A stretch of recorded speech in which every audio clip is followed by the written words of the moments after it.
Greetings, Earthbound travelers. It's Saturday night. You know what that means, don't you? Will of the Dice presents Sins of Blood. I'm Tyr the DM, he, him, the world's okayest DM, and I will be your guide through this cacophony of clusterfuckery and chaos. Before we get started, we have some announcements, some introductions. First and foremost, we are for mature audiences only. Viewer discretion is advised. Secondly, we are in no way, shape, form associated or affiliated with any TTRPG creators, publishers, manufacturers. We are just a group of individuals come together to play our game and share it with you. Also, we do not condone or promote the use of nicotine products such as vaping. It's bad for you. You shouldn't do it. Just because we do it doesn't mean you should. We will be doing it. So if you want to quit. We'll support you. If you're an adult and don't want to quit, awesome. But, yeah. All right, Locke, Dices. Dice. Hi, gamers. I'm Locke Clark, and I'm here to talk to you tonight about our partners in this endeavor, Level Up Dice, fine purveyors of luxury dice for all your sexy dice needs. And tonight, I want to talk to you about a very special set of dice. They may not be for everyone. They might be for you. Are you the sort of bright, bubbly individual who secretly likes murder and mayhem? Are you the sort of assassin who likes to bounce around giggling? Are you gothic on the inside but pastel on the outside? Then the Shadow Mask Pink Opalite dice might be for you. Shadow Mask is a glyphic pattern, and it is generally one of the spookier patterns that they put on their dice over at Level Up. But this time, rather than putting it on a cool, dark set of dice, they have put it on Pink Opalite, which is a very light pink that reflects darker in certain lighting conditions. They're really cool looking. So if these dice would appeal to you because you like to giggle while slicing people's throats, go check these dice out. This is, you're going to do that by making us look good. And the way you make us look good is you're going to go through our portal. That portal is https://bit.ly/L, Will of the Dice, all one word. That's bit.ly/LUD, Will of the Dice. Also, we would like to thank the musicians who have provided music for tonight's show. They make our experience better and your experience better. Those musicians are Michael Gelfi. They are Kevin MacLeod. They are Dwergar. And they are our very own Patrick Taylor. Thanks, Peculiar Patrick. Thanks, Pants. Yay. Ref. Greetings, gamers. This is Raftamad here to talk to you about our Patreon. Get on our Patreon. Go find our Patreon. It's on patreon.com. Look up Will of the Dice. Sign in, subscribe. Give us some money every month, a low amount. It helps a lot. Helps bring us new content for you to enjoy. Also, as a Patreon member, you get access to After the Rolls. We're going to discuss our reactions to the current fuckery that Tyr is doing to us. There will be, I know. You all have access to the episodes before they hit the main podcast like Spotify and Podbean, the rest of those. So please, get on Patreon, subscribe. It really helps us out. Awesome. Thank you. Also, we've been giving away a set of dice. We have one set left. We'll be giving it away tomorrow night. So make sure you tune in at 8 p.m. Eastern for Bloodlines to get the last chance of dice from Red Panda Dice and Delights. So big shout out to Siri Cat for providing those. I think that is all the announcements. So let's go into introductions. Greetings, gamers. This is Raftamad, he, him, and I'll be voicing Sarek the Blade, also he, him. 6'9", bronze dragon born with pearlescent horns, and currently in the middle of a swamp, a bunch of people who were just kind of his coworkers. So you can find me at BLK Dragon 13,000 on Twitter. Hey everybody, I'm Ren Matley, she, her, and tonight I'll be voicing Nan, she, they, and her counterpart, Esmina, at 5 foot even, with plain brown hair and plain brown eyes. As Nan would rather just blend into the background than have anybody notice her. She'd really like everyone to just accept that she's a cartographer, and that's it. You can find me over on Twitter at Ren_Matley.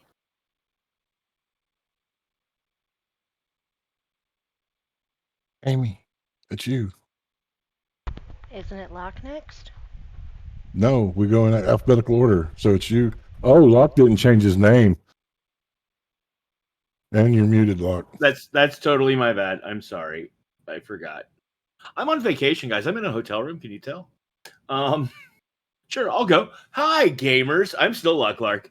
And tonight I'll be playing Lazarian, also known as Laz, who is 5'5", half elf-ish looking, with mismatch eyes and scars that, on closer inspection, appear to be some sort of script.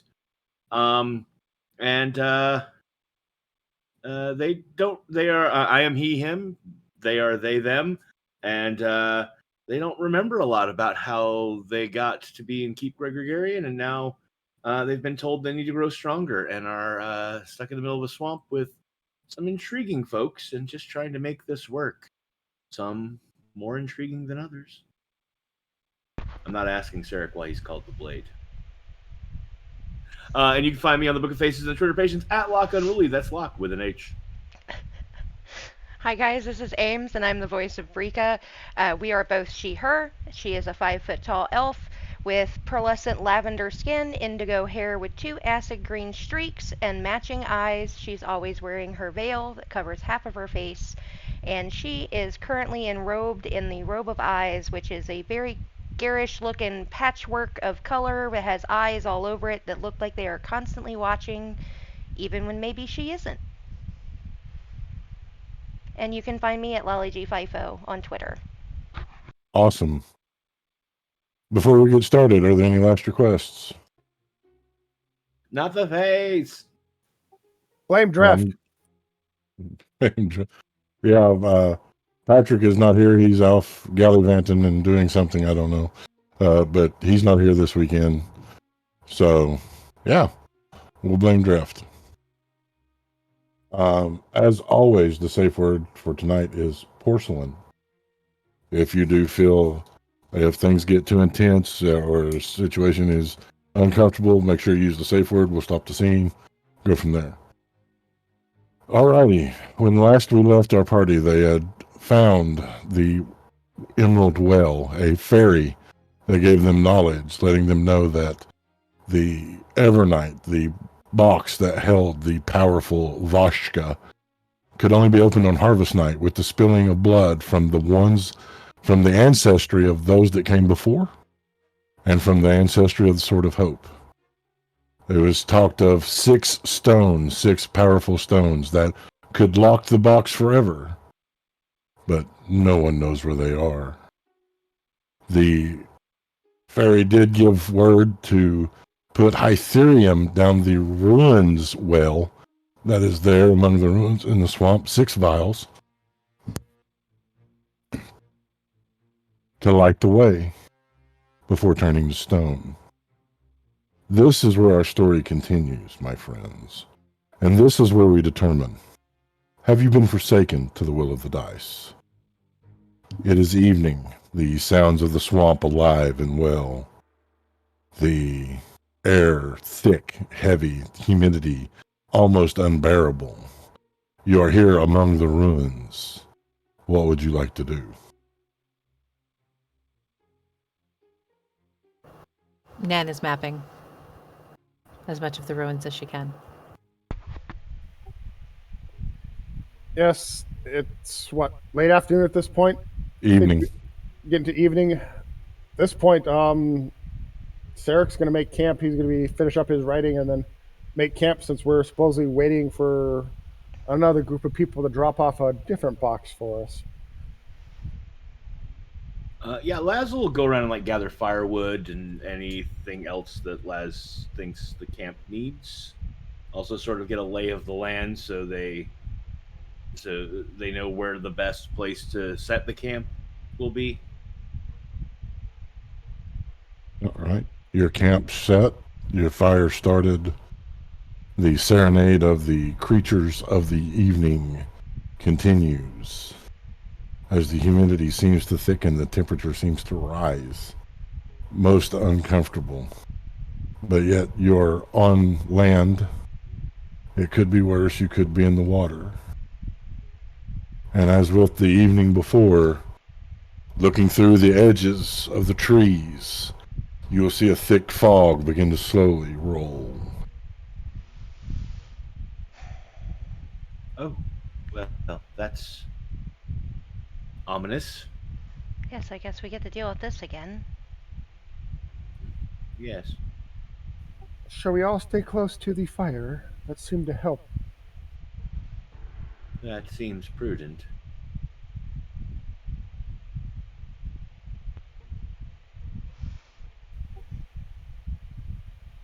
Tyr, Set would watches? I have any idea if there's a way without the transmutation box to make Hytherium? Give me an Arcana check. Don't fuck me, Ustad. Well, that's not bad. And my Arcana's not bad either. 14. They are stones that are enchanted, called siphon stones, that can be used to drain magic and create Hytherium. They're expensive, but they are around.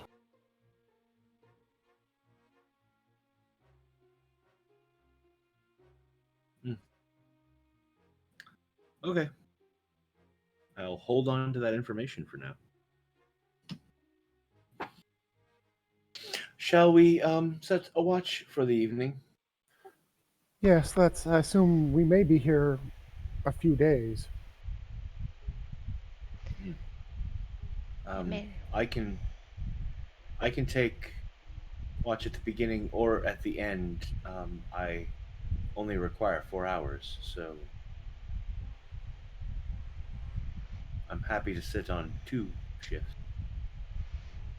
That's the same for me. It may be a good idea, if we can, to have 2 of us during the longest or darkest part of the night, considering this fog is coming back and some weird things happened previously.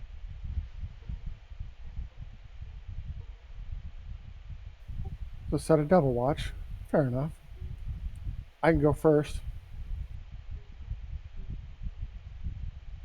I'm fine with second. Nan is just scribbling away. I'll take third and fourth, I suppose. Perhaps Nan would like to join me on a watch, third or fourth, as you like. What's that? Oh, we're discussing a watch rotation, dear. Oh, I usually prefer to be on watch toward morning light. Fourth, then perhaps. That's fine with me.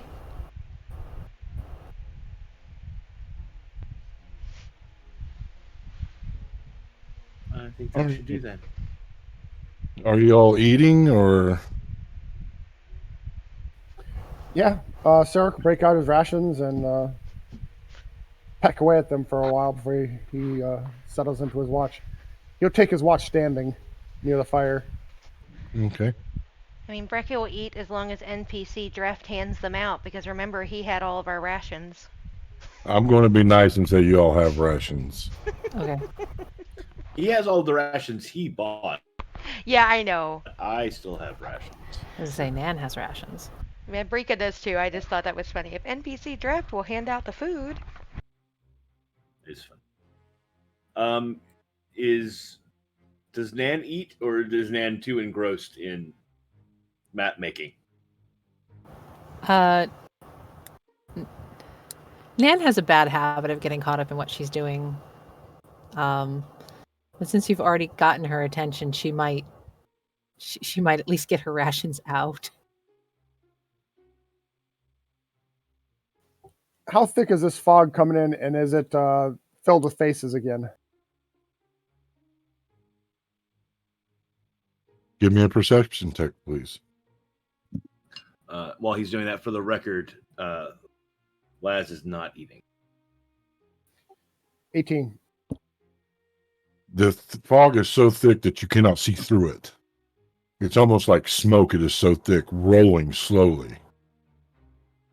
Your eyes seeing those faces that come forward, twisted in agony before fading back into the fog. My, that's rather disconcerting. I wonder what causes it. I don't know, but it is very strange. I've never seen anything like it.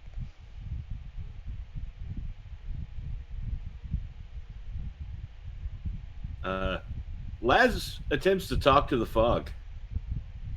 Okay. Hello, you there? Face in the fog. Is there something you want? There is have a no face. response. Presumably a mouth. Communication would be helpful. Just the slow creep through the trees atop the water.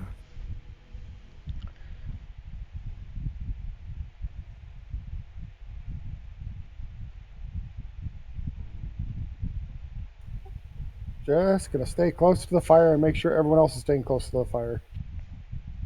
All right. So the rest of you bed down and find slumber. Zarek, please give me another perception check for your watch. 14. It is calm.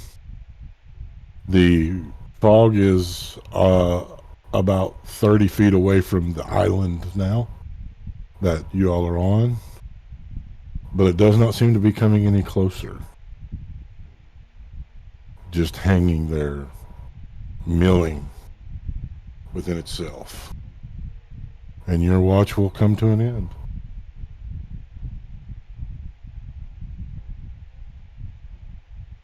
I believe Laz was next.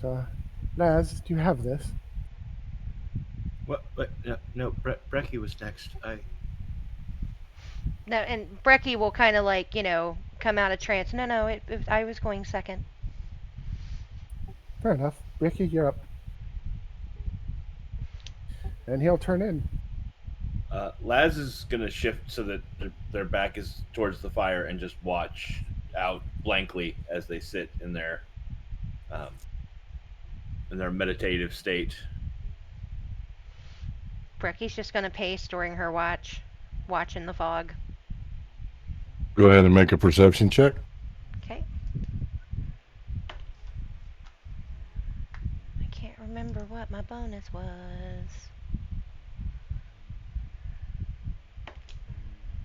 Okay, so that is a 17. 17. As with Zarek, you will see faces rolling in the fog, but the fog does not advance. Time will creep slowly by. The noises will continue. The cicadas, the tree frogs, the toads, the sounds of the swamp. And then your watch will come to an end. And she'll go over and wake, or, tell Laz, it's your turn now. Yes. Very good. And we'll get up and stretch and just sort of, we'll pace circles around the fire. Brecky will just sit and kind of go into a trance. Give me a perception check, Locke.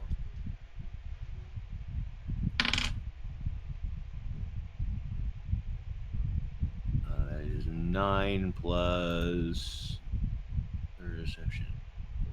12. For just the briefest of moments, you think you catch a speck of orange among the trees in the fog, far away. But it is so fast that you can't be sure if it was real or not.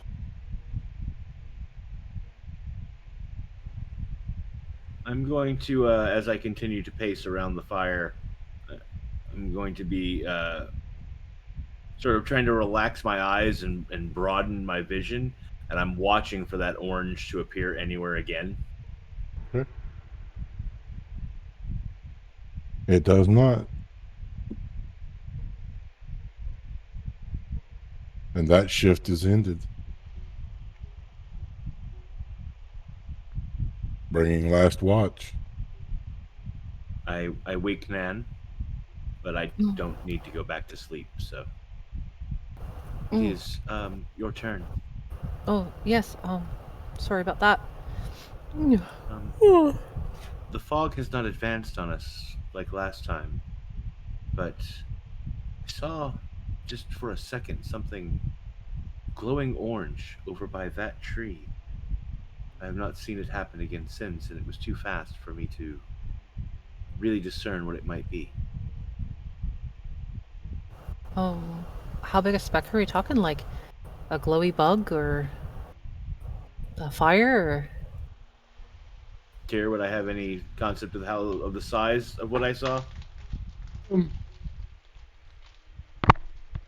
I'm going to say that it was possibly the size of a torch. Might have been a torch. A torch? Who would be carrying a torch? I would have thought I'd heard if someone lit a torch. Unless they could do it silently. And it went away so quickly that I can't imagine it was a torch. But something akin, perhaps. That's strange. Nan will kind of shift a little closer to Laz. You don't really think there's anyone out here with us, do you? I mean, the question of what happened to Jacques still remains. And since we don't know what happened to him or where he might be, someone is or something must be out there, I would assume. Or look, he probably got eaten by the slickbacks and then they ran off. That is almost the least worst bad possibility. Oh, I can think of 100 other things that'd be way worse. Sorry, I'm not much of the optimistic type. I consider myself more of a realist. That's fair. I don't know. I've been alone long enough at the keep that there really wasn't room for optimism or pessimism, just survival.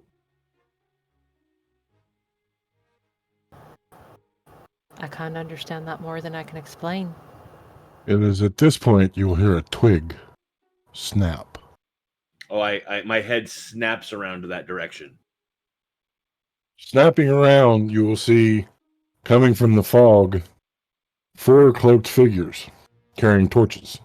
My sword instantly appears in my hand. Eyes go white.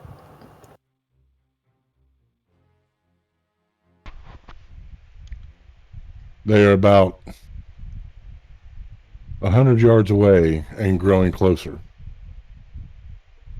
Identify yourselves, please. There is no response. Tarek, Brecky.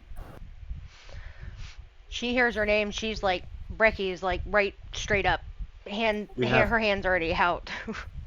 We have company. Yes. What? Okay, yep. I'm up. And he grabs his sword and stands up. Tyr, have we had a long rest?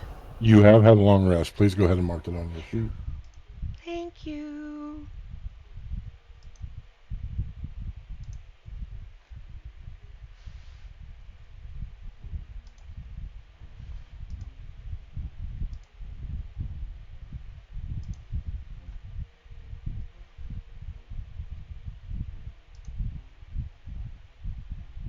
The creatures, the individuals, whatever they may be, discard their torches.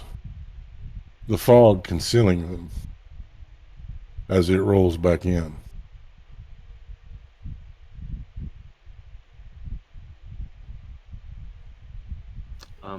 What? That doesn't bode well at all. Nan, Asmina actually is going to produce a ball of fire in her hand and throw it in the direction where the torches were. As the ball of fire leaves your hand, once it passes the 10-foot parameter of the campfire, the fog rolls away and you see cloaked individuals with weapons charging towards you. I need everybody to roll initiative. Son of a bitch! And join me in Alberodillo. Bud.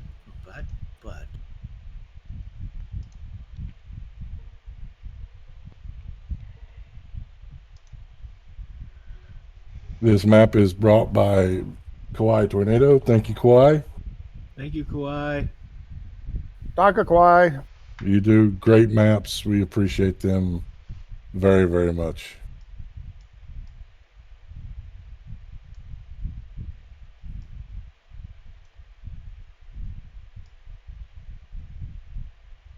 Oh, come on, Take Gremlins.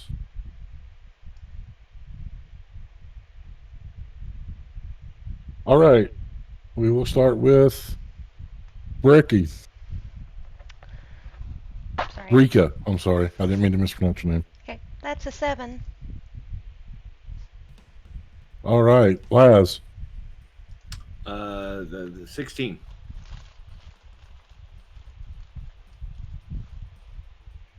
And Nan. A 19.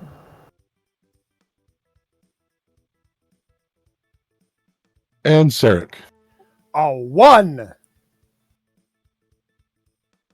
How did you get a 1 on initiative? I got a 1.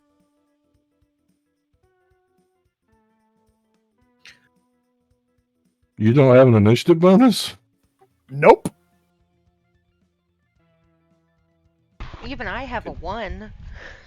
Could be worse. You could have Even a I negative do. initiative bonus. All right, Nan, you're up first. Crap!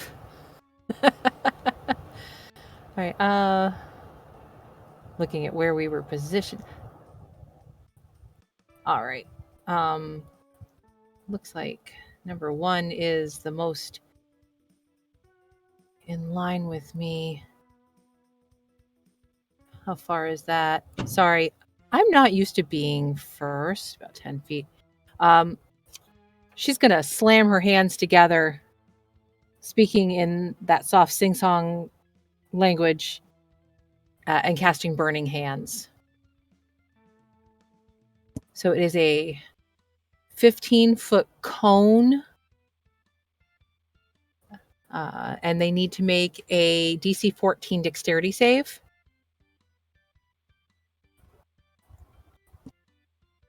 Okay, they passed their save. So they'll take half damage. So it's 3 points of fire damage.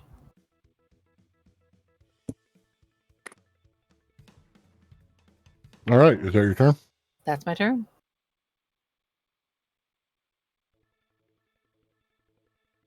Sarek. I need a dexterity saving throw. The one in the back, number 4 on the map, launches a ball of fire towards you. Sweet, because I catch it. I rolled an 8.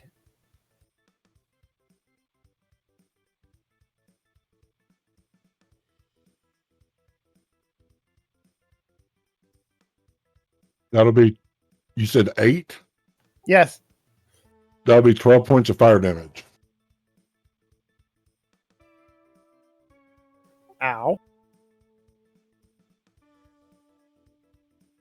Number 3 will stay guarding number 4 as number 2 approaches you, Sarek. Number 1 approaching you, Nan. Number 2 swings with their greatsword. That is a 9. That misses. Number 1 swings on you, Nan, with their great axe. That is an 8. Holy shit, my dice rolls suck tonight. Hey, that'll actually miss me. All right. That is their turn. Laz. Laz is going to charge forward. And I'm heading for number 4. And I am going to cantrip Green Flame Blade. Okay. So that means I roll to hit. That is an 18 plus things. Plus 8 is 26. That'll hit. All right. So number 4 is going to take the sword damage, which is 1d8 plus 2d6. 4 damage roll. So that is 8 points of slashing from the sword and 9 points of psychic damage. And then because number 3 there is within 5 feet, green fire is going to erupt off the blade. And I need did I get a save against that?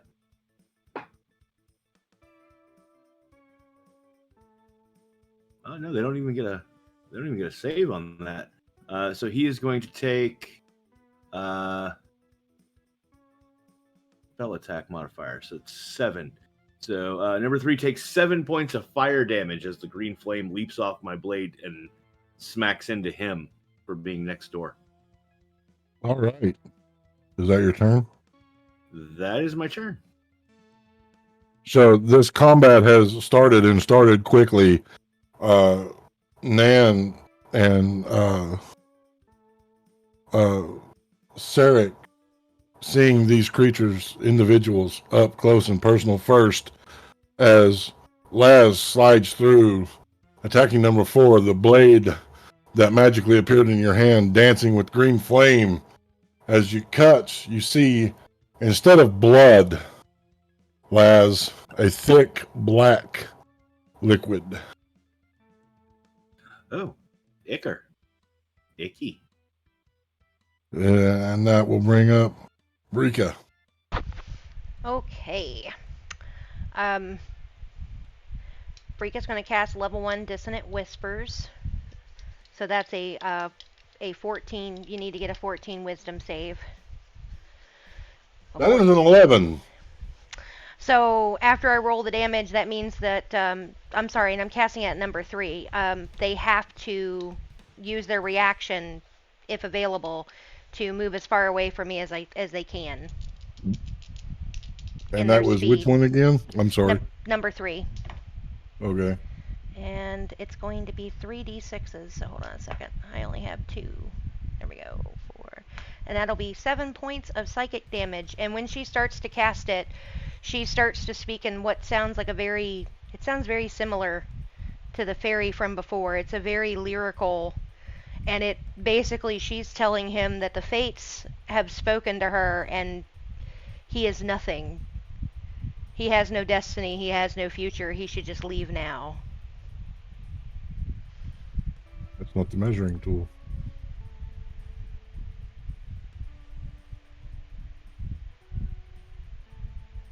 Okay. He will, swatting as if trying to swat away the voices, moving backwards to the corner of the ruins, growling.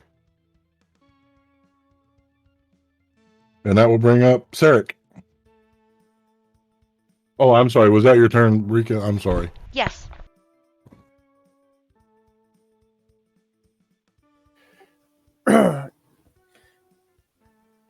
Yes, this is rather rude of you.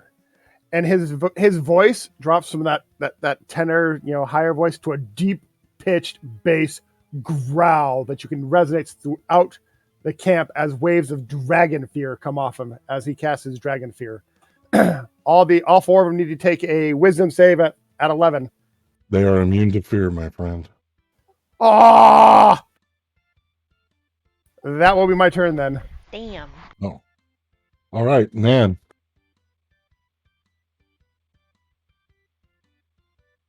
Oh boy. This guy's right up in my grill.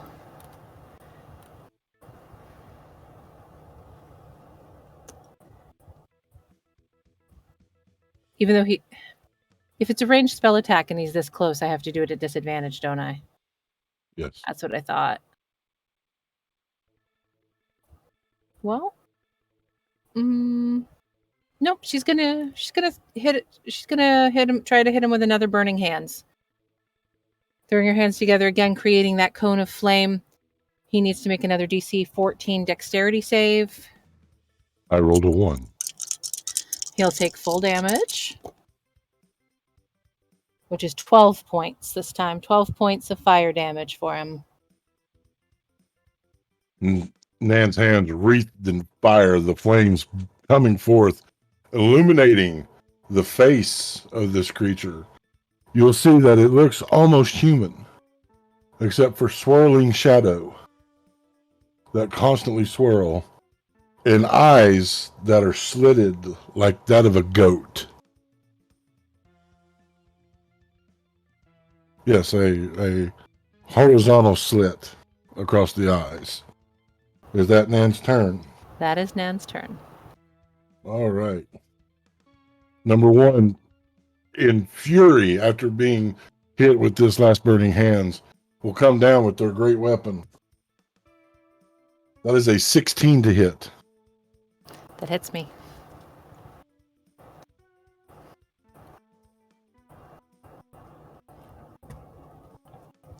All right. That will be 8 points of slashing damage as it brings the blade down, slamming into your chest. Number 2 will attack you, Sarek, with their greatsword. I'm sorry, my friend. Oh no. Boo, hiss. That is 21 points of slashing damage as they step Ouch. forward, knocking your blade up, coming back across your abdomen, drawing a deep cut. You got it out for me. It's not me, it's them. Uh-huh. That's what they always say. I'm what? Mm-hmm. All right. Laz, I need a wisdom saving throw. Wisdom, you say? Yes.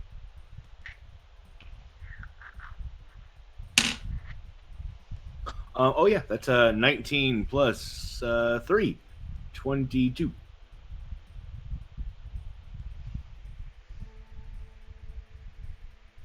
Okay, you will take 6 points of psychic damage as you hear Hasata Kasaya dancing around you. All right. Laz is trying to shake it off. Number 3 will stick their courage to the sticking place, coming back up beside number 4, swinging their scimitar at you. That is a 12. That is not a hit. All right. That will bring up you, Laz. All right. Well, I'm so glad he came back. That changes my plans in the best way. First, bonus action. I'm going to curse number 4, who I assume is the person that just whispered at me. With Hexblade's Curse. So for the next minute, they are cursed, and I get +2 bonus on damage, and I now crit on a 19 or a 20, and then when they die, I get 9 hit points back. All right. And then I cast Green Flame Blade as a cantrip. Alrighty. And hey y'all, that's not a 20, but it's a 19, and since I just cast Hexblade's Curse, that means it's good enough to crit. Awesome. Good job. Okay, so that is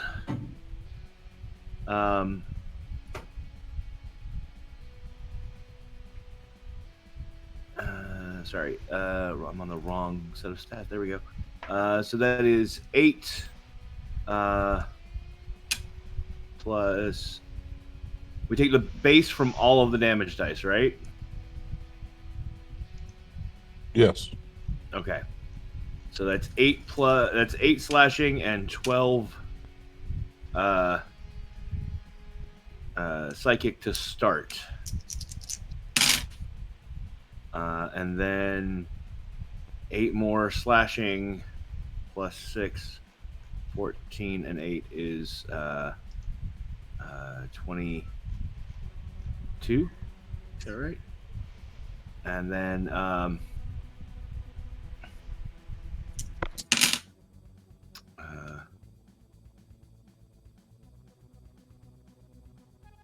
5 and 12 is 17 points of psychic.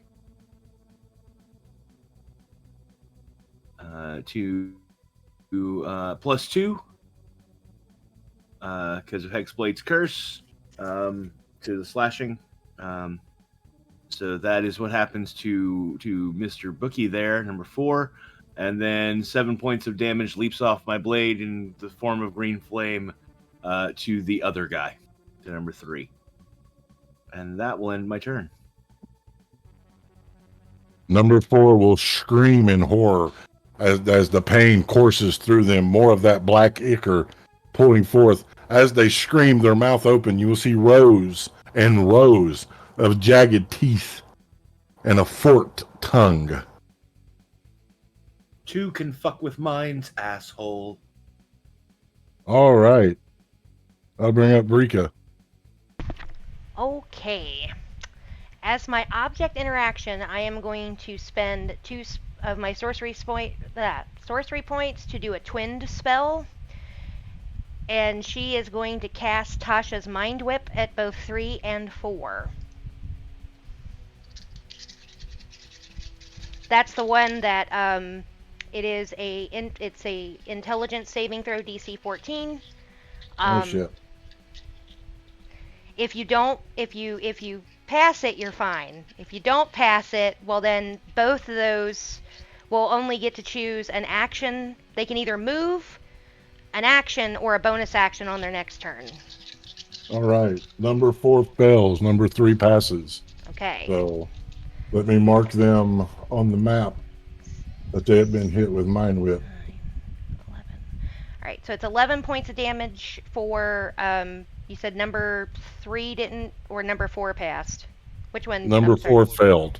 Okay, so they get 11 points of damage. 3 would get half of that.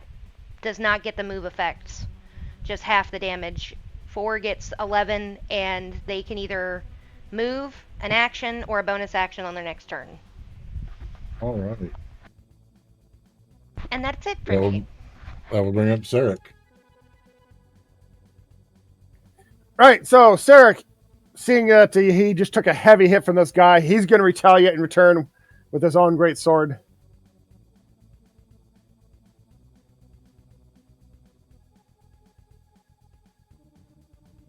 Did you just roll a nat 20? Why, yes, I did. Oh, baby. Awesome. Crits all around, baby.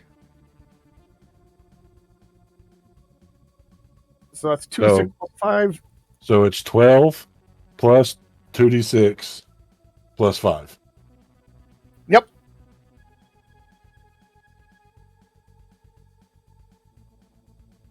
$26 points of slashing damage.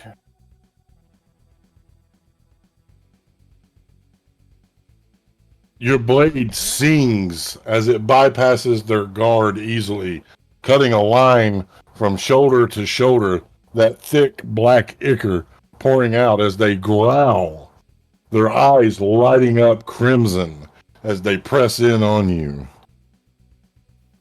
Right. Man. I'm not quite done yet. Oh, I'm sorry. I'm also going to use my my second wind Okay. as my bonus action to regain some hit points.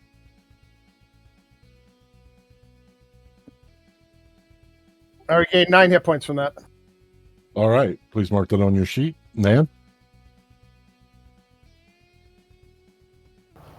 Cousin, I believe your help is needed here. As Mina says these words, a wildfire spirit is going to appear on the board to her right. And as it appears, the creature in front of me has to make a DC 14 dexterity save.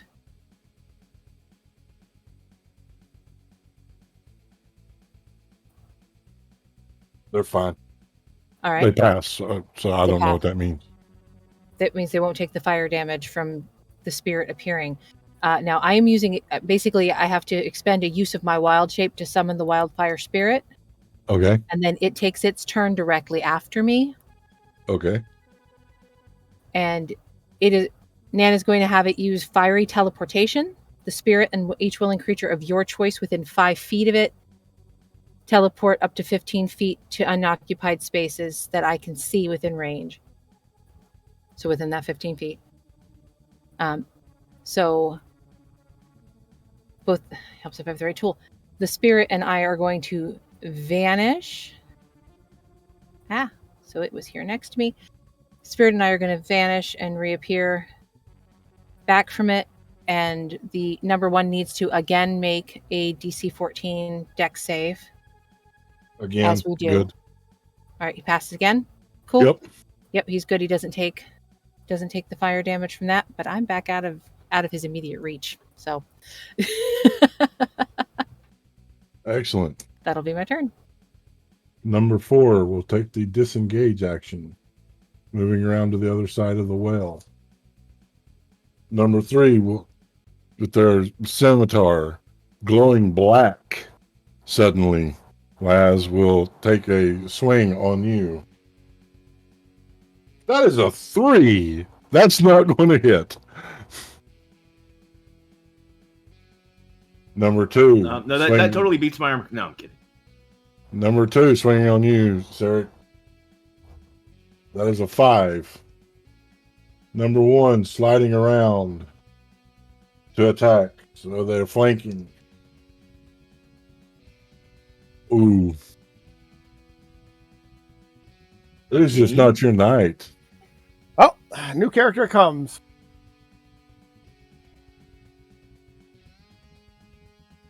$19 points of slashing damage. Ow. Ouch. Sarek looks fucked up. He's not doing well. All right. That'll bring up Laz. All right.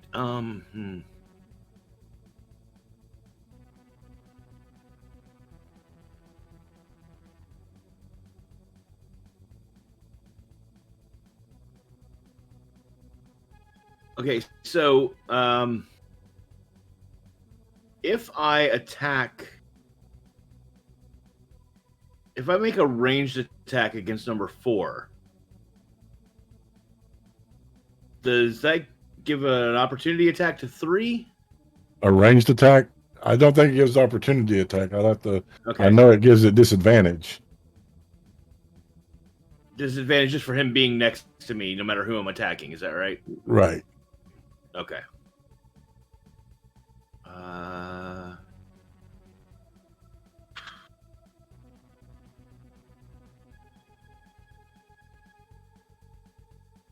You know what? Fuck it. All right.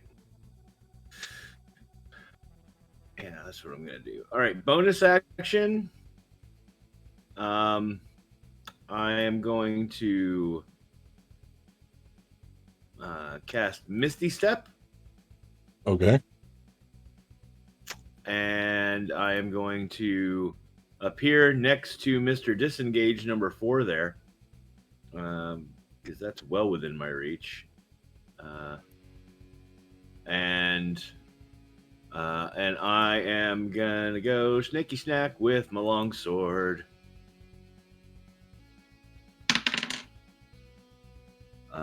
That is a 16 plus 8 to hit. That'll hit. Is 24. And that is going to be 7 and 6 is 13 points of slashing, plus 2 is 15. That'll do it. Plus 8 points of psychic. So yeah, I think Laz brings the sword across the thing's chest, carving another gash into it, and as it opens its mouth to scream, just reverses the grip on the sword and runs it up straight through the open mouth and out the top of the thing's head, and then very, very quickly yanks it back out and slings the blood off the blade and turns to look down at number 3 across the way. Number 4 will fall to their knees, lifeless, their body beginning to glow a pale blue.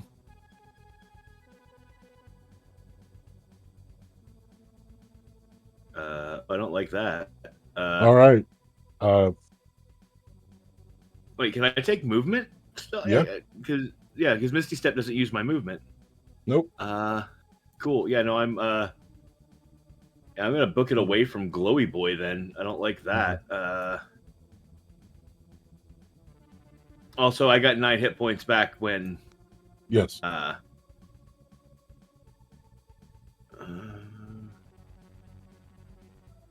Yeah, I like that spot. I'm moving over here. Giving me Okay. good line of sight on 3 and 2. So I'm off on the far edge of the battlefield. All right. Then that'll bring up Sarek. Or no, that won't bring up Sarek. That'll bring up Brika. All right. She's going to go after number 3, and we're going to cast second level Tasha's Caustic Brew. Sorry, I can language. I promise. All right, so that has a Dex 14 save. Rolled a 19. Ah! I think with that one, it's all or nothing, isn't it? Yep, That's it's all or nothing. So nothing happens. all right. And Sarek. Yay, my turn. Ow. Bleeding, battered, and bruised, but he's still standing. He's gonna swing away with his great sword, using one of his actions, the fighting spirit, and then he'll follow up with a action surge after that. All right. Go ahead and make your attack.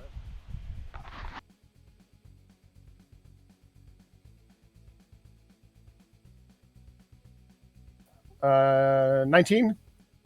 19 hits.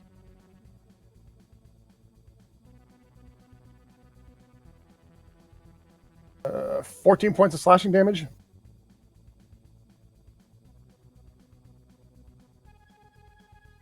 Number 2 looks hurt. Well, he's getting the second attack from my second wind. You mean action surge?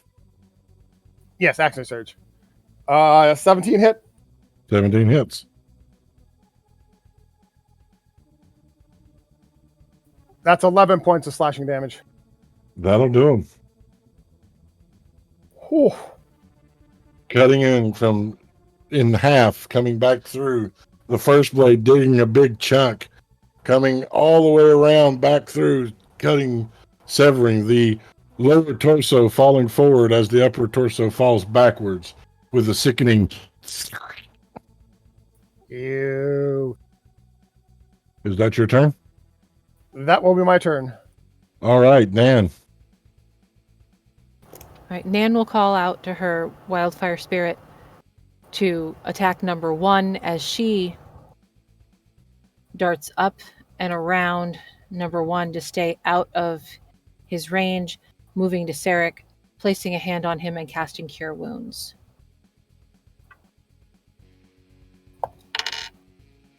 So that is going to be 12 points of healing for Sarek. Yay! And that is my turn. The spirit will then use Flame Seed. It is a ranged attack, and the creature is close, so I think it's a disadvantage at that range. Da-ba-ba-ba-bum.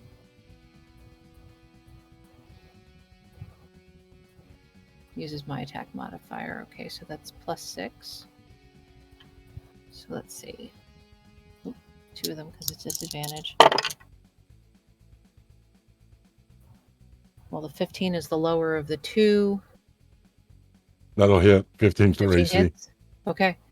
So that is going to be, it's 1d6 plus my proficiency, so 1d6 plus 2. So 5 points of fire damage. All right. Is that your turn? That is my turn. And the bitch Number about that one one. was the other die was a natural 20. Number 1 will spin around, staying within engagement, but swing on you, Nan. Ah, boo. As a 14. That hits me. That is 13 points of slashing damage.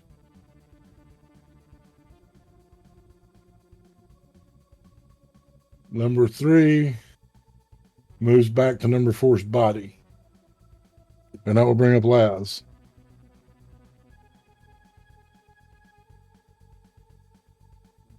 Oh, goody. Okay, so number 3 there is going to catch all of my Eldritch Blast right in his face piece.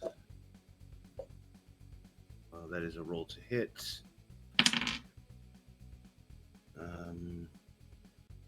That is not a great roll. 9 plus 7 is 16.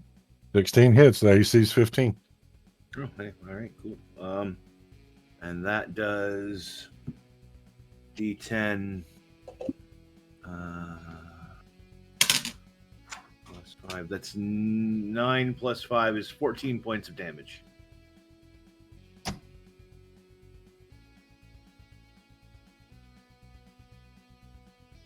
All right.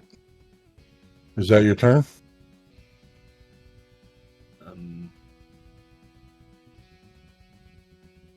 I'm gonna advance towards number 3. All right. It's up there. So I'm right next to the well. All right. That'll bring up Brika. Alrighty. I don't like that he moved over there to that other body. So, we are going to do first level Chaos Bolt. All right. Will a 22 hit? Yeah, 22 hits the shit out of him. Okie doke. Hold on a minute. It's going to be cold damage.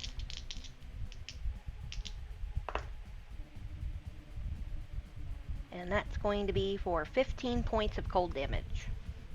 Number 3, having moved to number 4's body, kneeling down, grabbing the pack that they were on their back before getting blasted with the Chaos Bolt, falling lifeless.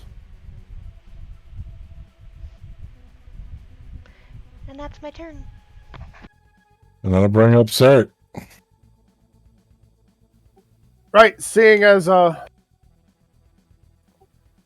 he and Nan now have number 1 cornered, he's going to swing away with his blade at this point.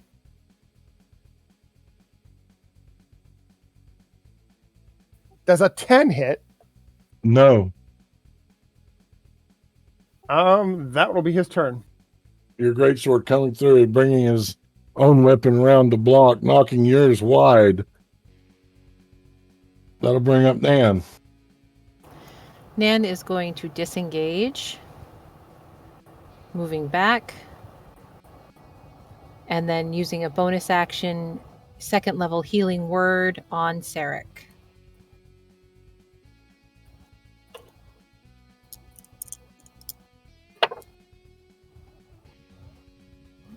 That's 12 points of healing. Yes, thank you very much, Yasmina.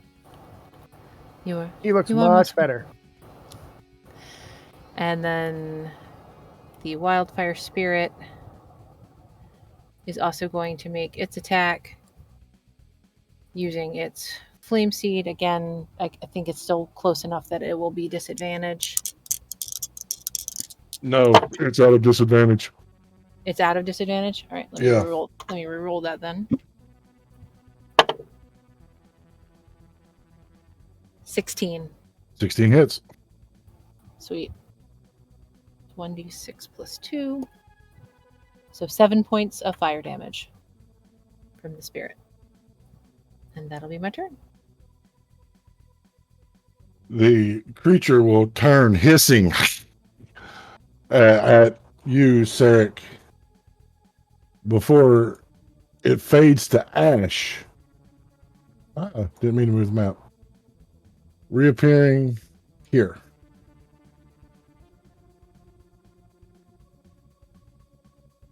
Laz.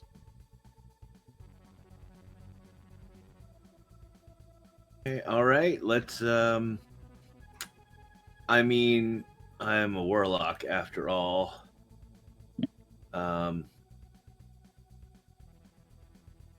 So Eldritch Blast? All right. Oh yeah, that's an 18 naturally. Yep. Plus things. So that will be the D10 for 10 points of force damage.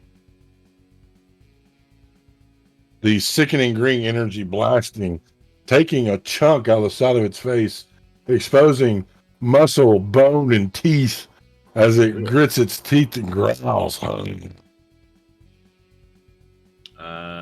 Yeah, sure. And then I'm gonna move. Did it look like number one is heading towards the pack, same as number four did? Looks like it's headed towards the well. Oh, well, in that case, I'm gonna move over here and get right up in his grill. All right.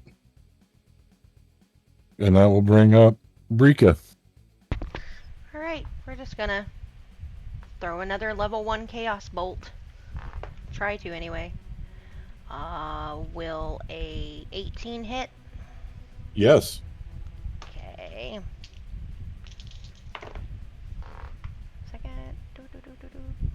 While you're calculating damage, I want to give a special shout out to Baynard is in the audience. We haven't seen you in forever. We miss your face. Hi, Baynard. So that's going to be lightning damage for 9 points. How do you want to do it?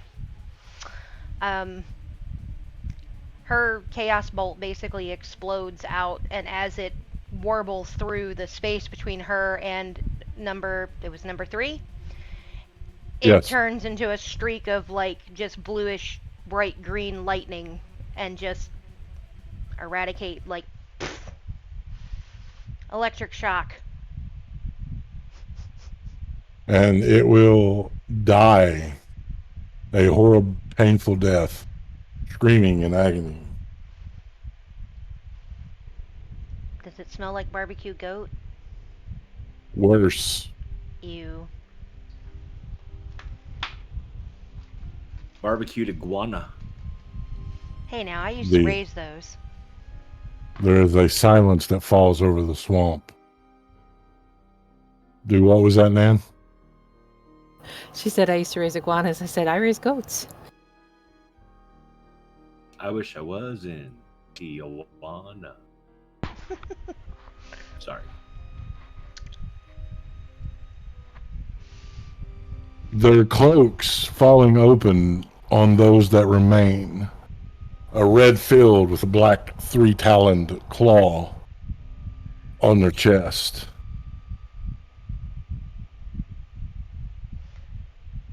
What the fuck were those things? I don't know. And Tyr, would Sarah Actually- recognize the heraldry? Maybe. Given his backstory, go ahead and roll history check. Is this something that Asmina would recognize? What'd you get, Raph? 19. 19. Asmina definitely would. This is the Black Talons. Asmina and Sarek would know these as a demon army that was once under the liege of Lilith that took siege to Iron Sage. I'd hope to never see these again. What are they? Laz says as they are walking with a purpose towards glowy blue Casty Boy. Demons. They're an army, or used to be. Back at the last war, they fought for Lilith. I'm not sure why they're here and why they're after us. I don't think they were particularly after us. I point back at number 1. That one was making for the well. And just for clarification, that's an actual well and not the statue of the well. So I'm going to look inside the pack of number 4. Sarah's going to search the body that's sitting next to him. all right, give me an investigation check, Raph. Laz, opening the pack, you see an object swaddled in a white cotton cloth.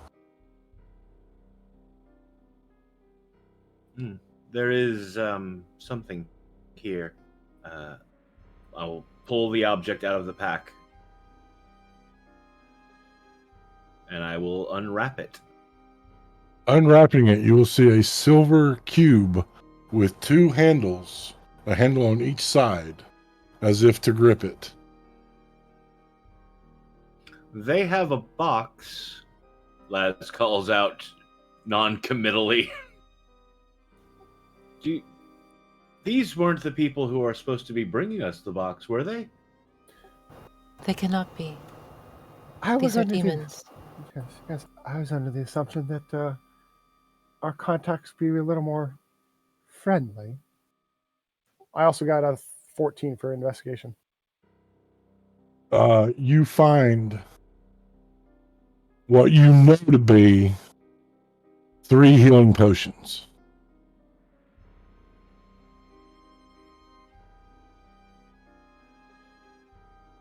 And a total of 300 gold.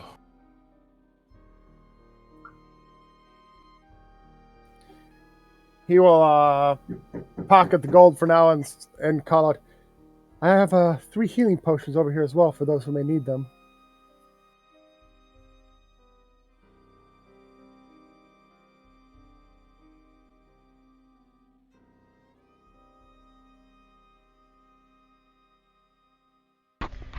Asmina's actually going to go look down at the places where the body is bleeding, touch it with her hand, and look at the blood on the hand.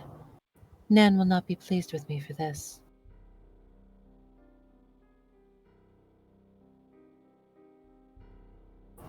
I do usually try to keep her out of it, but I am not always successful.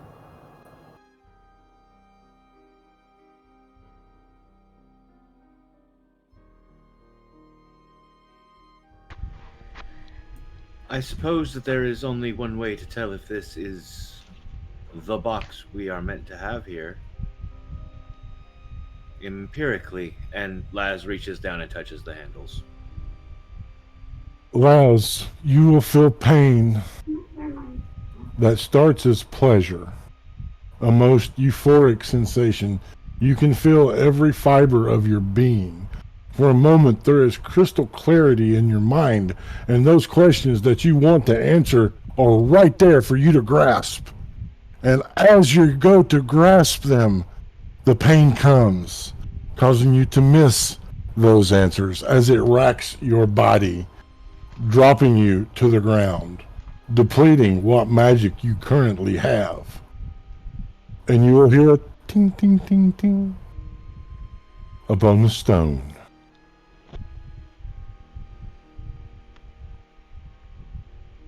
Laz screams in pain, and then lets go of the box as they drop and curl into a You ball. cannot let go of the box. Okay, I curl in a ball around the box then. Also, I had 1 second level spell slot remaining.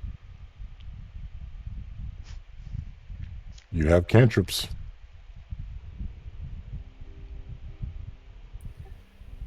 Laz, Yes, and but the thing took my spell slots, right? So It takes your magic until you take a Okay. long rest. Let me specify. Above Okay. board, mechanically, it drains you of all magic until you take a long rest. yeah, but I was just saying for the purposes of the Hytherium that comes out of it, then it there was 1 second level spell slot available to it.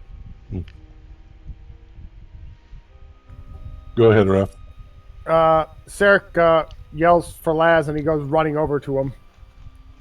Esmina will run toward him as well, or toward them as well. Pardon. Thank you. Yes.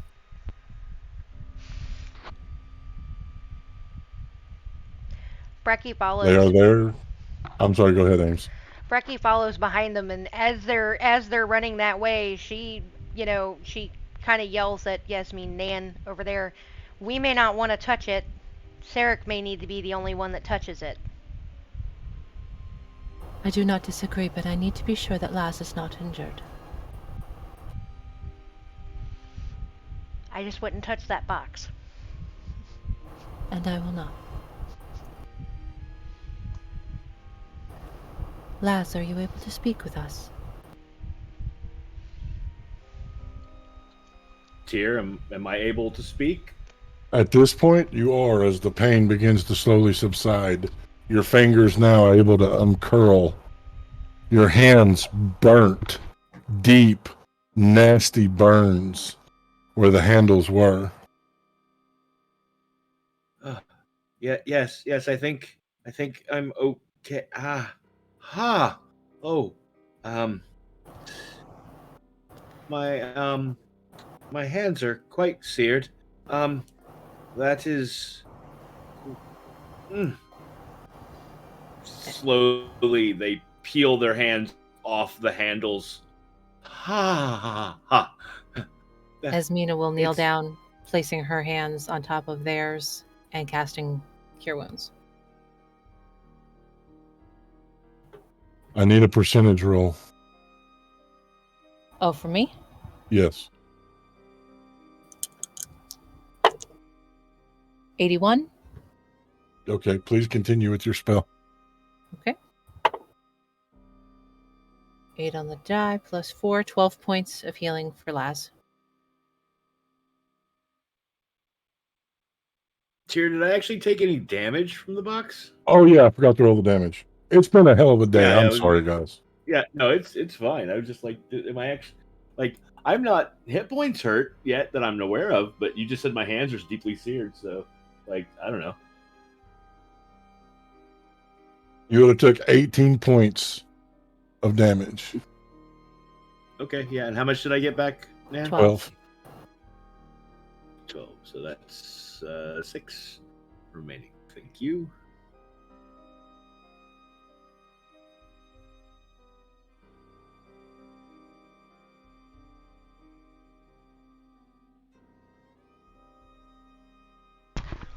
So apparently this is the box they were supposed to bring us.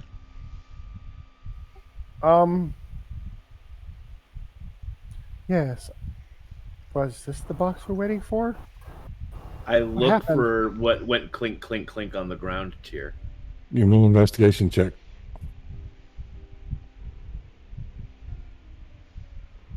Don't worry, it's a low DC. Oh, good, because I rolled like shit. My investigation is. I hope it's a 5 that DC because that's what I have.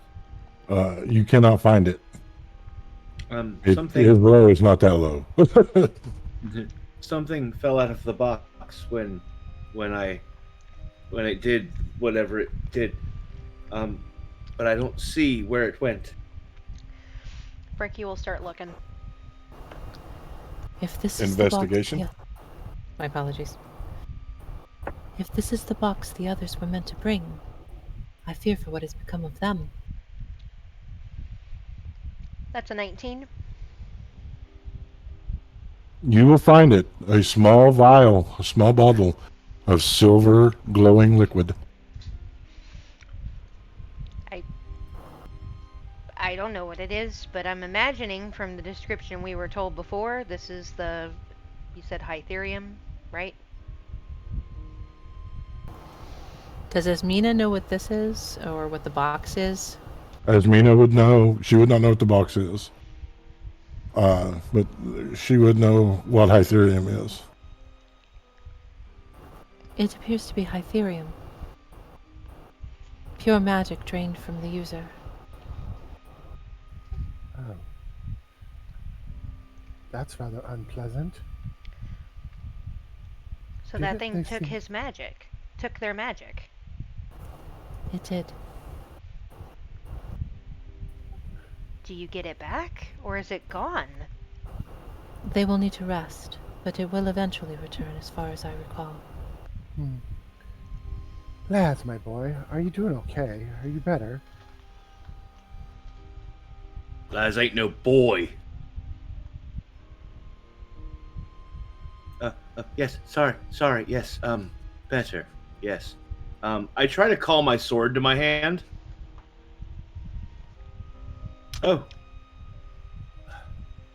It's like the connection's broken. How strange. I really almost have no memory of not being there. They try again, and again, and again. A hand will reach out, touching theirs.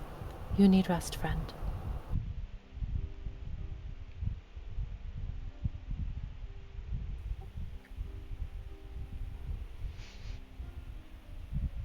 So, how much of this Hytherium do we have?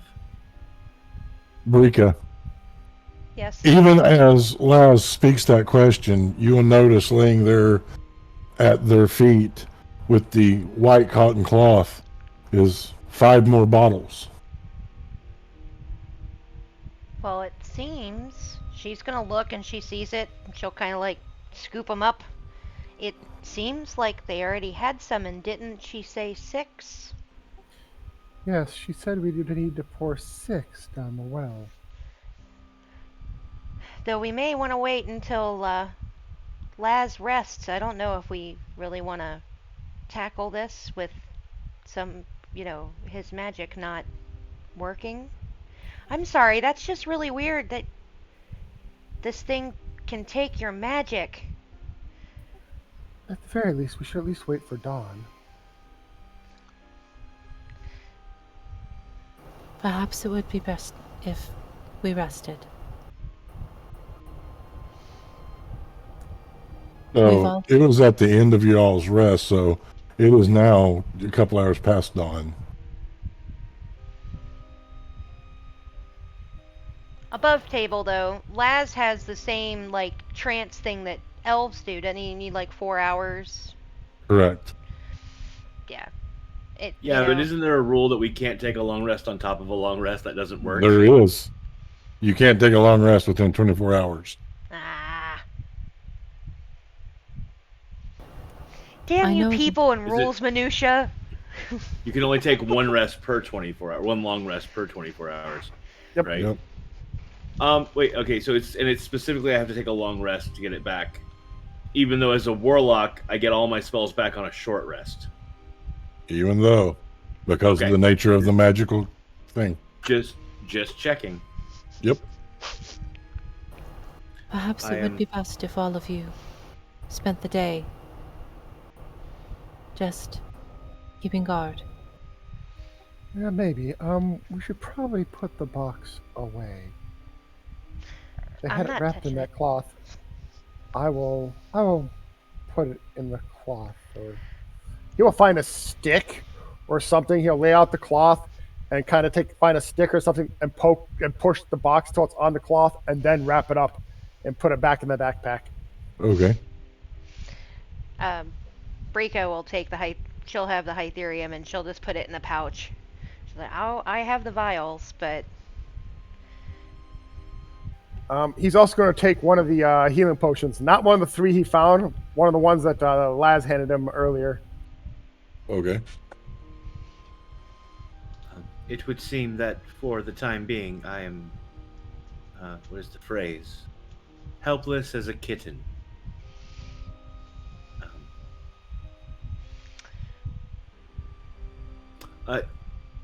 Didn't one of them have a scimitar? Yes. I'm going to go collect the scimitar. And, Okay. And search that body if that body has not been searched yet. Okay, go ahead and roll an investigation check.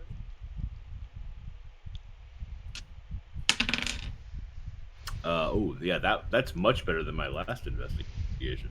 That is 3 and 18 is 21. Blackjack.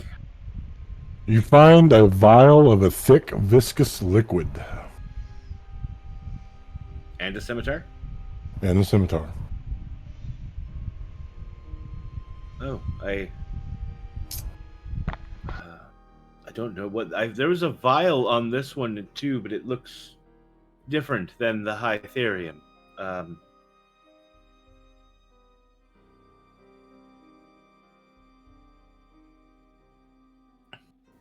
Sarek just step back and start policing the bodies, pulling them over to a corner, away from the well, putting their gear and stuff in a pile.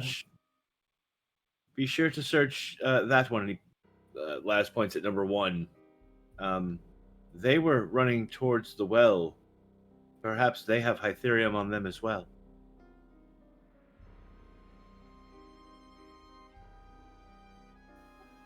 Okay, do you want me to do the search or someone else? Brika will come over and start searching.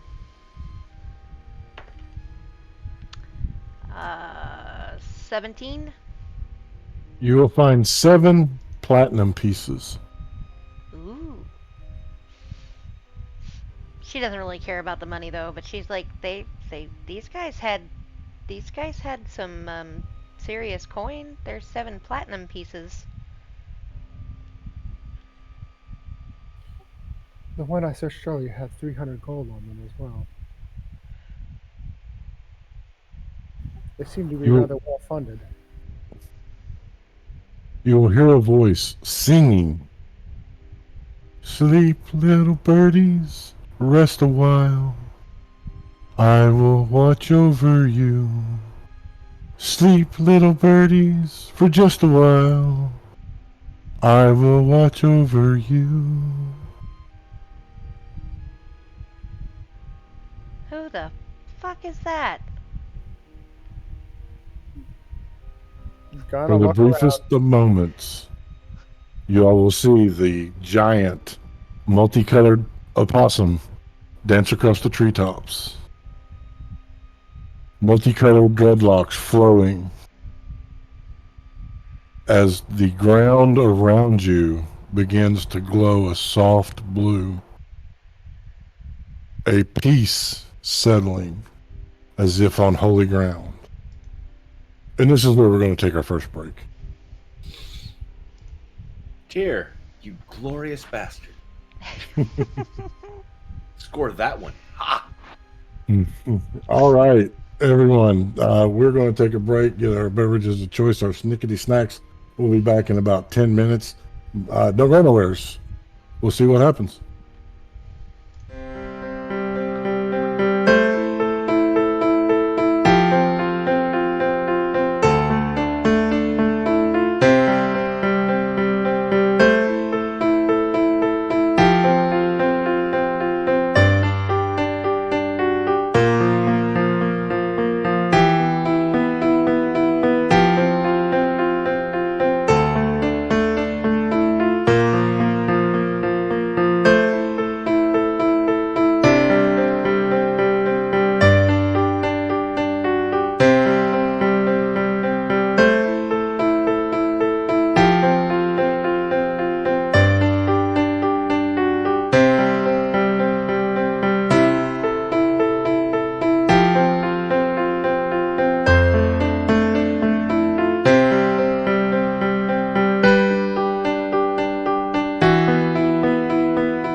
Greetings, Earthbound travelers. We return. First off, I want to give a shout out to one more musician, Jeff Farber, for this lovely music of happiness and joyful rainbow tidings. Uh-huh. Uh-huh. Sure, we believe you. Before the break, the party had accidentally encountered a party of Black Talon. Combat had ensued. They were victorious, and they found what they believed to be a box, or the box. They do know for a fact that it produces Hytherium.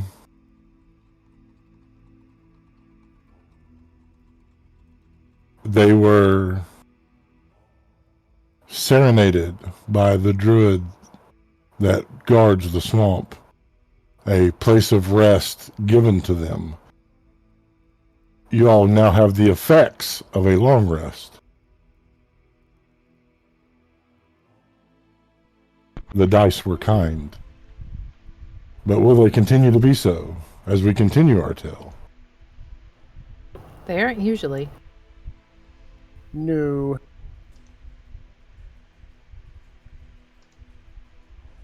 Oh, well. I suddenly feel much better. And Laz throws their hand out to the side like they usually do, calling for the sword. And it appears. Huh. Look. It's Thank the back. fates for that. Yes. Just remember, if you play with it too much.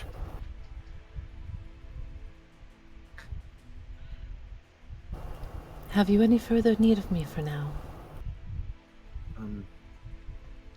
Well, your company is always appreciated.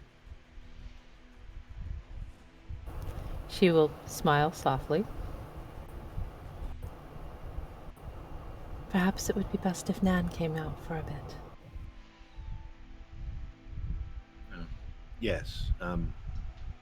We will try to soothe her, as I'm sure she will not be pleased.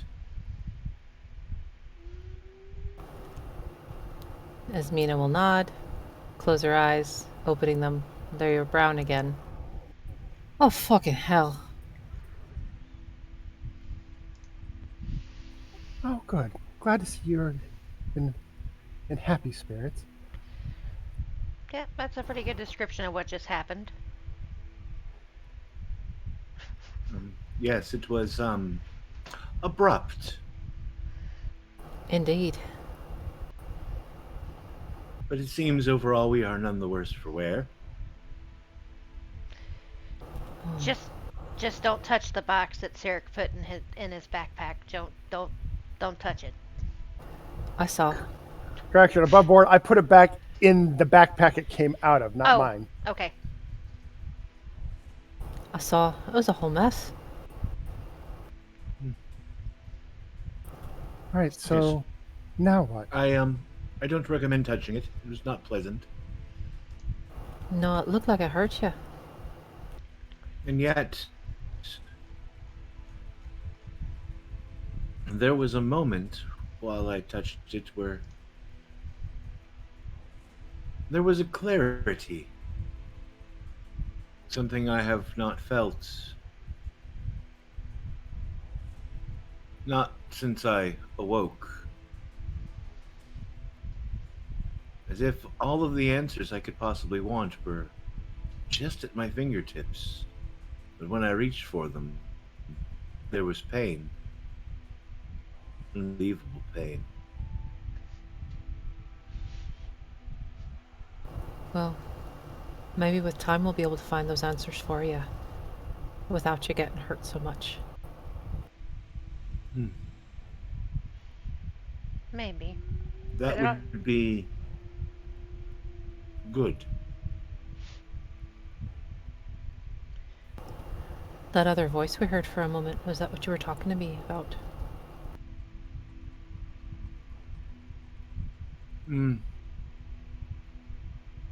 Oh, yes.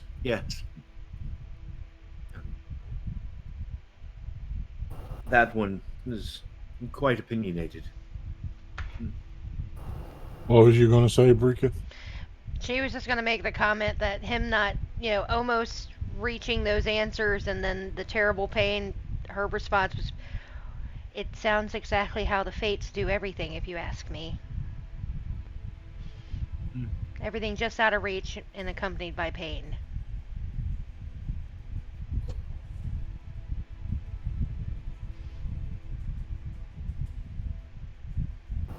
Well, what are we to do now? If those soldiers had the box, it seems the others aren't coming. Should we clear out in case there are more on their way? We have a task to complete first. And then he'll continue to kind of police the bodies into the corner, I mean, stack their weapons and armor. That's right, I gotta work on this map. well, and there's the fact that before the fairy left, she told us we needed to put the 6 vials of Hytherium in the well. And we have Yeah. that. Nan's shoulders will kind of slump slightly. I was afraid that's what you meant. Yes, that was what I meant. And whenever you're ready at this point, I'm just making busy over here until we figure out what we're going to do.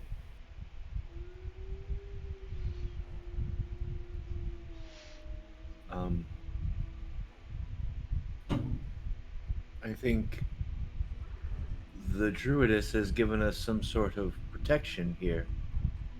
I don't know how pouring the vials into the well will affect that, but it seems the safest recourse to do it while we have the protection, yes? Seems like it. Sounds like a sound idea.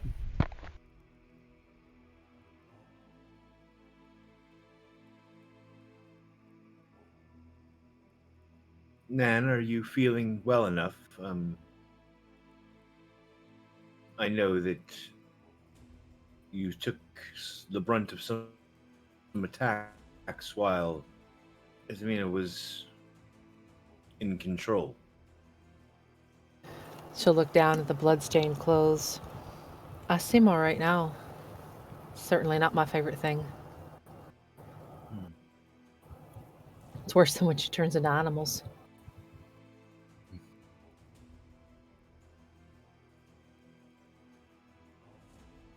The little friend she summoned, that seemed to be quite useful, though. Yeah.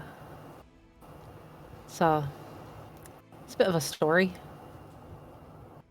I had to have her explain it Perhaps to me you a few will- times. Perhaps you will enlighten us at some point. Not now, but when you're ready. Might be better if she tells it sometime. Brika, Yes. I suppose you should,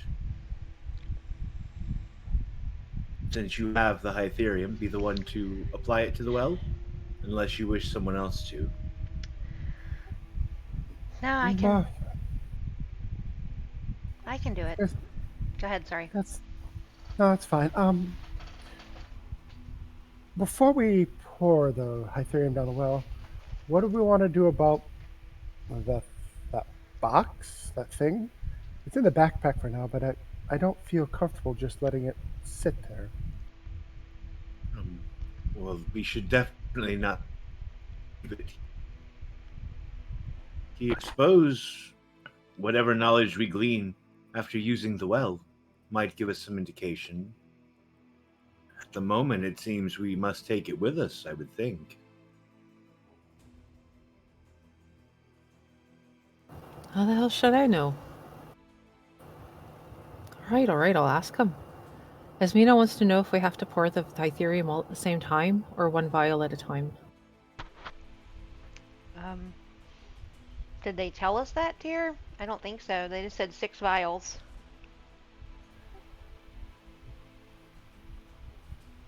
That is quite outside my area of expertise.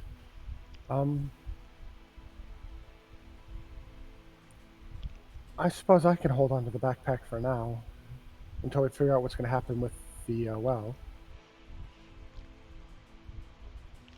Might be Maybe. safest with you. That God.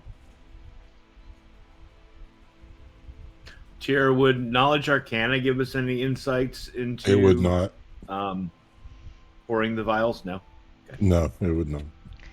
I say, Sarek, for now, it's probably best that you hold on to the backpack with the box. I'm just guessing that it's only really going to affect those that have magic. But just don't touch the handles and it seems like you should be okay. And then maybe between the three of us, we each take 2 vials, and that's going to be the easiest way to be able to pour them all at the same time, and then we don't have to worry. It should work either way. I really don't know.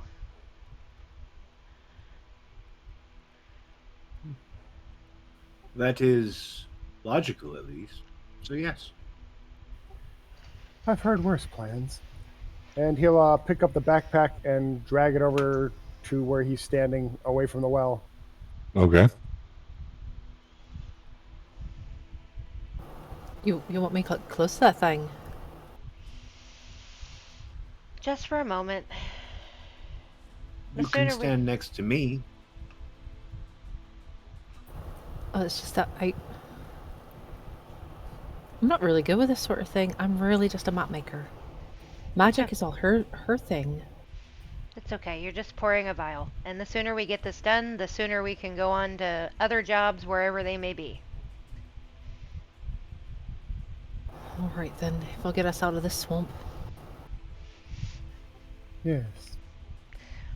Brico will, I hope, take the pouch off her belt and hold the bag out so they can get their vials out. Laz will take 2 vials. Nan will hesitate and then very carefully take out 2 vials. Brecky will take the last 2. And I guess, pop the corks, and if you want to go on the count of 3. Nice. Are we going on 3 or 3 then go? Let's say on 3. Very well then. Laz pops both corks. Nan will very timidly and carefully pop the corks so she doesn't get any Hytherium on her skin. Sarah could take another 15-foot step back. Wuss. How come he gets to stand He's- back? Because he's old and he's still alive. He is guarding the box. If something should happen while we're doing this, his job may be the most dangerous. And but- Right. Potentially the only one that can touch it without fear of having their magic stripped until tomorrow.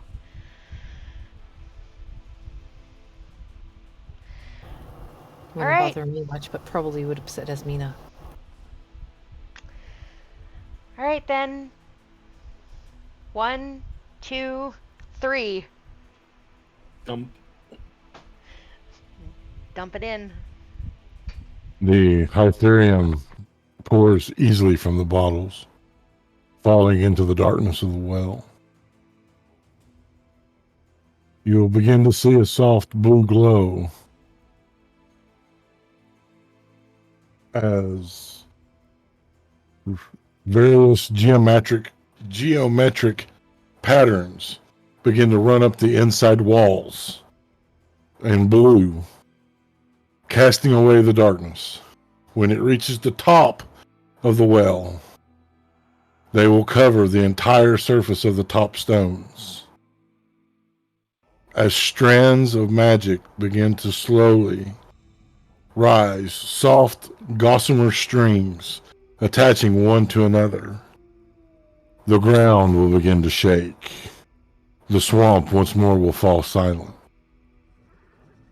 And in what seems the blink of an eye, where the well was, is a giant silver oak tree with a beautifully carved, ornate wooden door. I wasn't expecting that. We were not told about a door. We were not told about anything.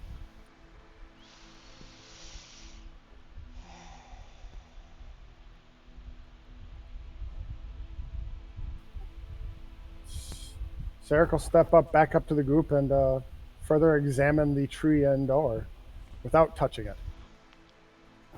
Nan will back away from the tree. All right. What you see when you give further examination, carved in beautiful relief on the door, is an oak tree with a great sword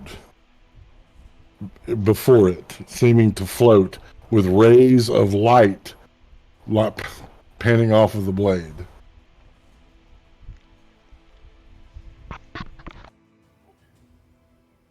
That's a rather interesting carving. Any thoughts, Laz? Brika? You're the one who is called the Blade, are you not? It's a moniker I picked up from my pit fighting days. Well then, this would seem to be an invitation almost tailored to you. I'm not sure I follow your logic, but why not? We got nowhere else to go. And he'll push on the door, try and open the door. The door opens easily. The white marble that awaits you, reflecting the soft torches that hang in golden sconces, lighting a pathway that seems to go on, or a hallway that seems to go on into the darkness. What the hell is that? Into the darkness. Sorry. Into the darkness. The darkness, see? going- Yeah.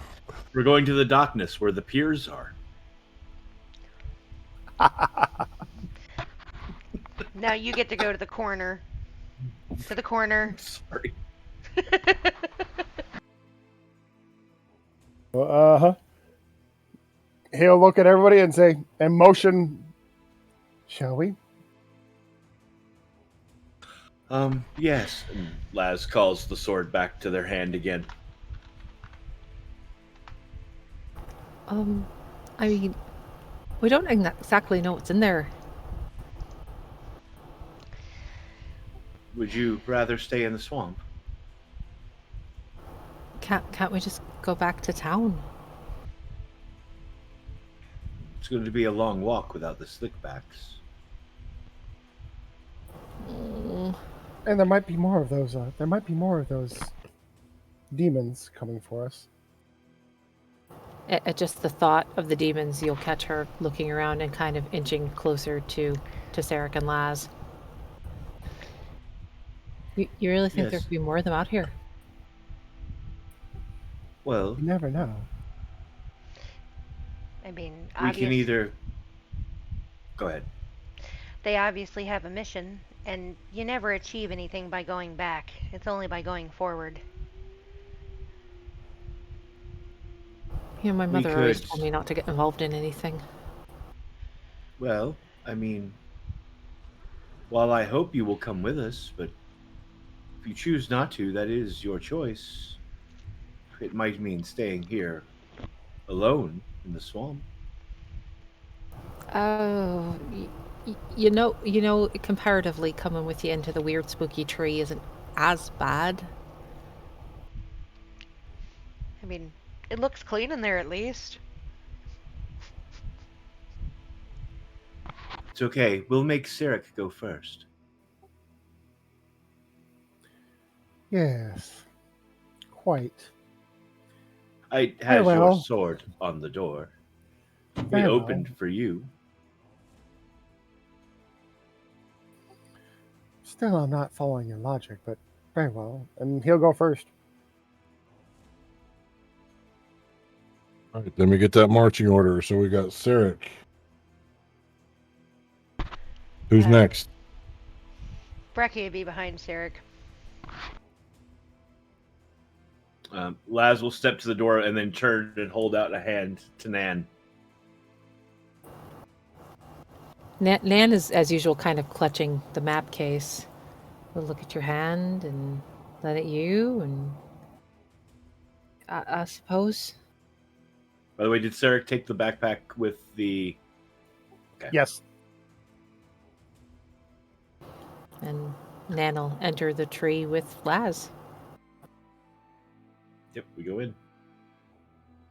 The sound of footfalls echoing. There is a reverent silence that clings to this place. As you walk for what seems to be several minutes, the hallway will widen to where four can walk abreast. The marble now inlaid with gold decorative patterns of the large oak tree along the floor and tapestries along the walls. The tapestries depicting a kingdom. Majestic, beautiful, powerful. And in the center of each tapestry, the large silver oak tree. Tyr, did the door close behind us when we went in?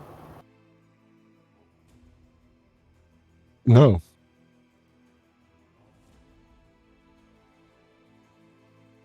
Well, this provides an interesting quandary, does it not? Do any The of oak the kingdoms of tree stood at the center of the emeralds at the city that once was here before the people were changed. And we now stand inside it. Do we close the door behind us? Possibly discarding our way out, but also keeping those demons from having a chance to follow? Or do we risk leaving it? That's a rather interesting point you make. However, might I suggest, based on what you said, these tapestries are of the old kingdom then? I believe so, based on what we've been told. While they're talking, Brika is going to have stepped up to the closest tapestry to her, and she's going to be just investigating it. okay. 15. It depicts an aerial view of this majestic kingdom. There in the center, that silver oak tree. As these are map-like, Nan would be quite enthralled with them and is looking over them quite carefully.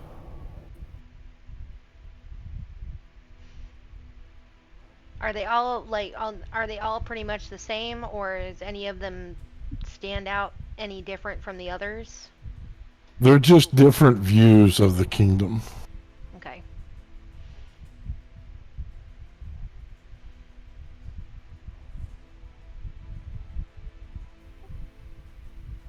I vote we Do- close the door.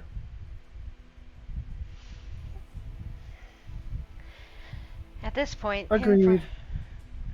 in for a penny, in for a pound, I guess.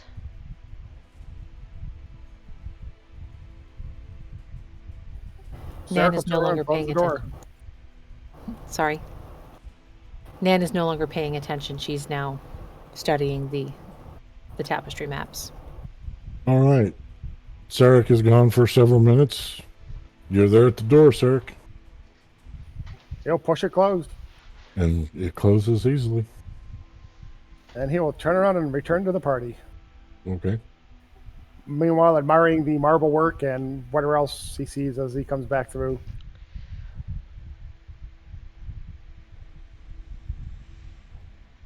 Is there anything else in the room besides the tapestries? Yes, at the far end of the hallway, there are two large oaken doors with that same silver oak tree relief. I will go and examine them more closely. All right, I'm going to just check.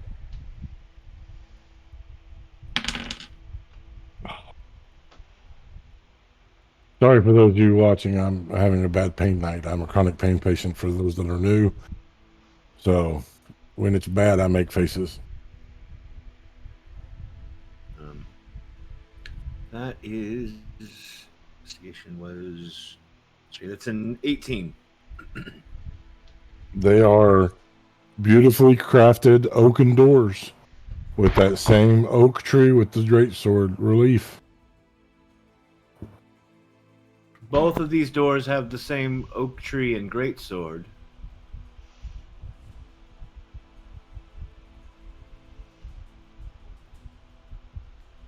I guess open them.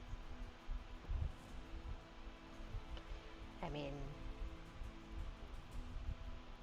Left or right? They're double doors.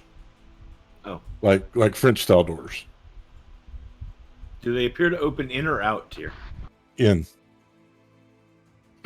Then, never missing an opportunity to be tropey, I'm going to I Strider at Helm's Deep the doors.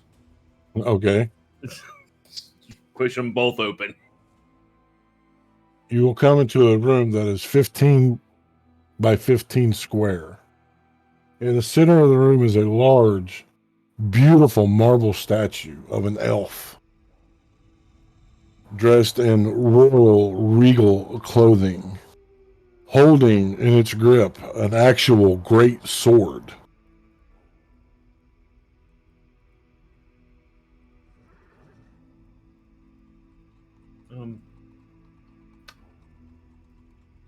There is some sort of statue here, but it is armed.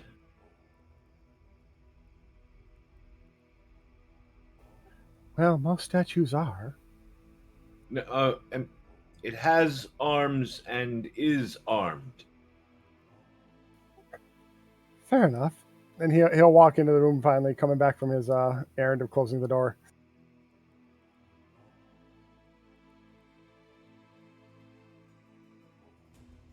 Anything else in the room besides the statue?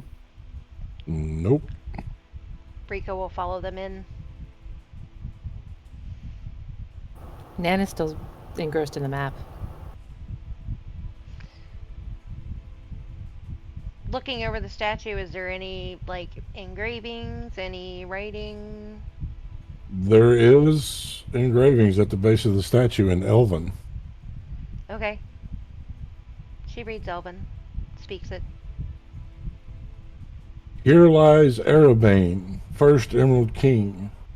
Here stands his patience that once loudly could sing. If you are true, free of greed and desire, you can wake the blade with skyfire. She will have read that out. She will have said exactly that to the party.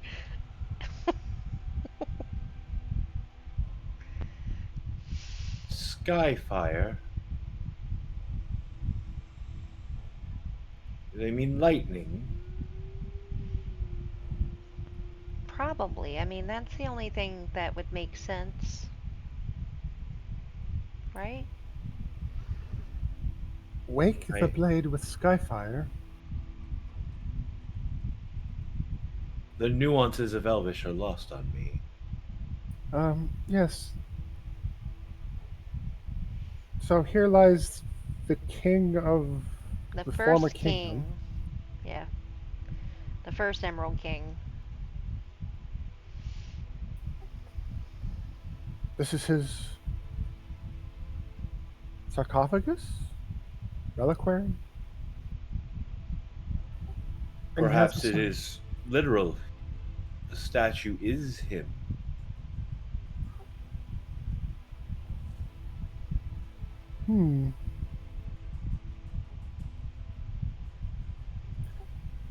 Fair enough. Seems we are to take the blade then.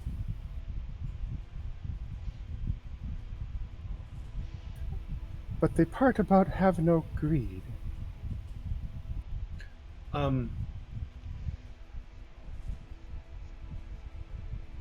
Why would you want to take the blade?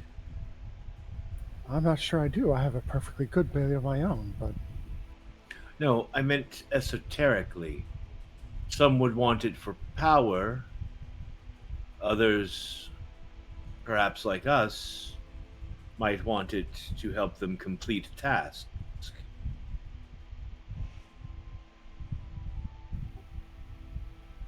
I asked Helga if she knows anything about this blade. No, Helga would not know anything about this blade. Oh, yeah, well, apparently she had whatever the equivalent of a soul in a ring had dozed off.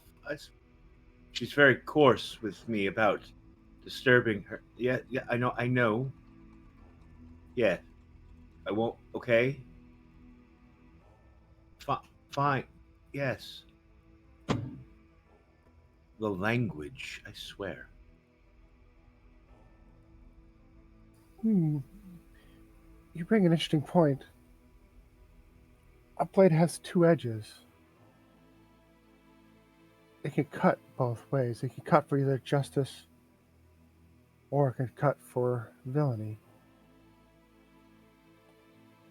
It is Nan, really what do you? Nan, what do you think? Oh, let me go fetch her before we do anything. And I go back out into the hallway.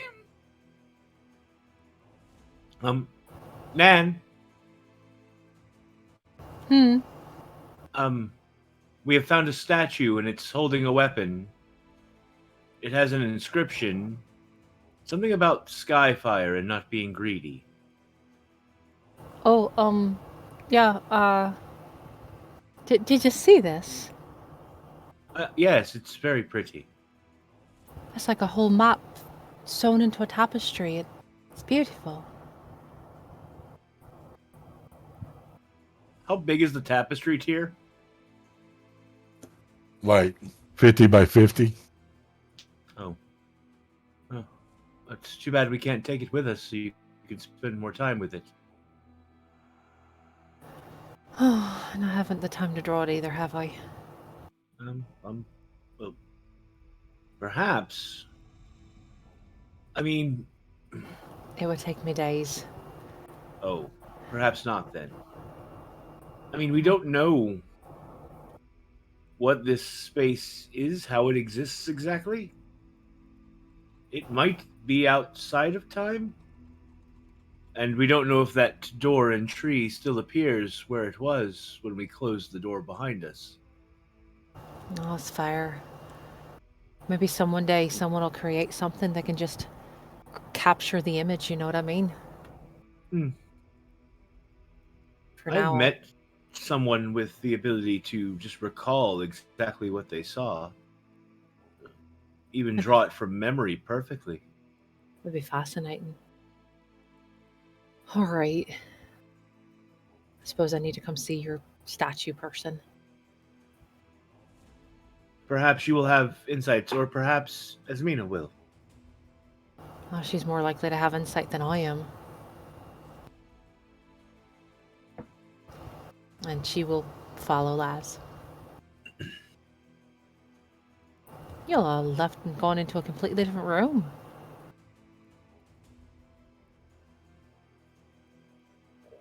Nan will go over and read the plaque. Since Once she was more. not present when it was read out loud. Here lies Arrowbane, first Emerald King. Here stands his patience that once could sing. If you are true, free from greed and desire, you can wake the blade with Skyfire. So, you gotta be someone who's not greedy. Doesn't have desire for power? Is that what I'm reading? That's what I thought. Although, Skyfire, is that lightning or sunshine or? lightning was my guess. I'm going to examine the sword. I'm looking to see if there are any inscriptions visible on the sword. Okay. Particularly, I'm looking for a name. Yes, on the blade, it says Arabane's Patience. Ah, yes, there it is. As I thought, the blade is his patience. That is its name. Ah, thus part of the riddle is solved. The here stands part is confusing. The statue could have been his patience, and the sword a part of it. I, mm. Singing swords, though. How strange. Hmm. Well, shall we do something about this, or should we examine it some more? Nan will ask Yasmina if she knows anything about any of this. I go ahead and tell you she will not. All right. I won't make you roll. It'll be a futile roll. That's completely fair. No, Asmania's never heard of anything like this.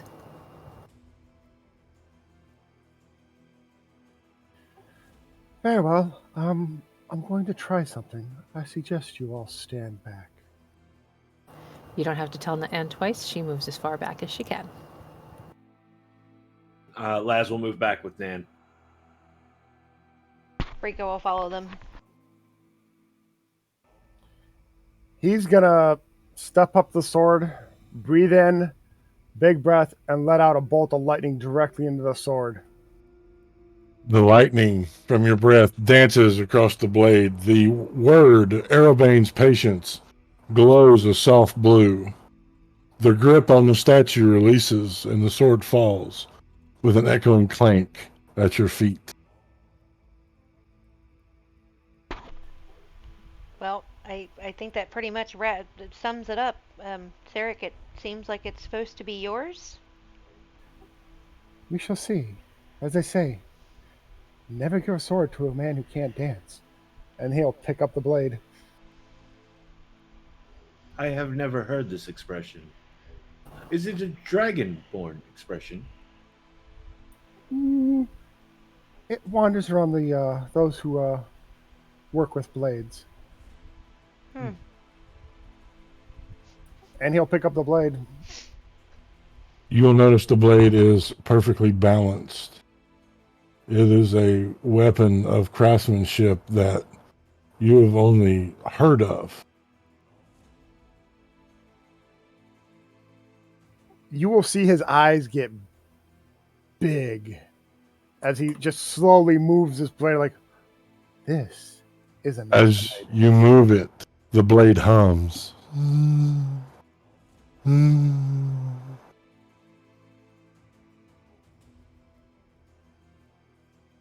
Great. Now Raph is playing Ewan McGregor as Obi-Wan Kenobi, making mouth noises for his lightsaber the whole time. Uh-huh.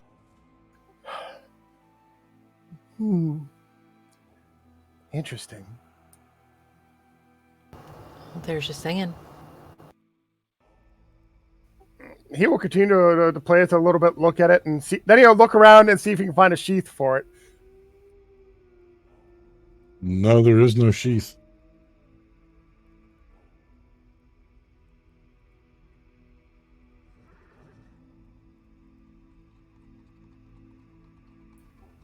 Well, now that we have the blade, and it is a rather fine blade, but we have things to be about. I wonder if this will help us defeat Lucius. Is there anything else in this room, Tyr? There is not. Well then. Suppose, unless we wish to give Nan more time with the tapestries, we see where the door out takes us this time. True. I mean, it might just be boring and be back to the swamp. You know, I don't know what I was expecting. Part of me thought maybe there would be, like, actual answers down here, I guess. These ancient ones never seem to do anything in a straightforward way. Ah, yes, Dan, but remember, we cannot open a book without learning something. And we have learned something. You learn that Skyfire is lightning and that your blade makes a little noise. I didn't say it was useful. Laz calls forth their sword, and then just sets there.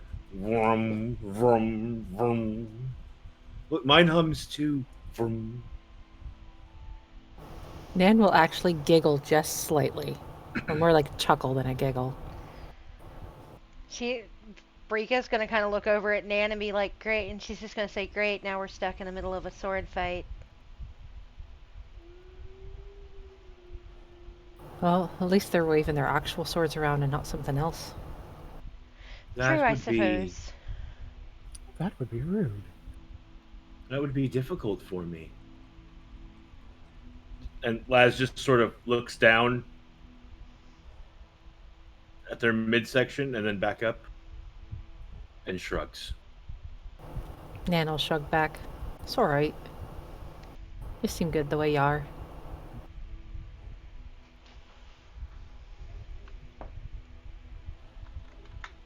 Well, I'm happy you Um, think so. So, is Sarah going to take time to familiarize themselves with this blade? Yes, he will sit down. I figured, once we settled, he will sit down and kind of move through some katas and some forms with the blade to familiarize himself with how it moves, its weight, which is phenomenal, and go from there. Also, figure out a sheath for it. So, as you spend time with it, you come attuned to it.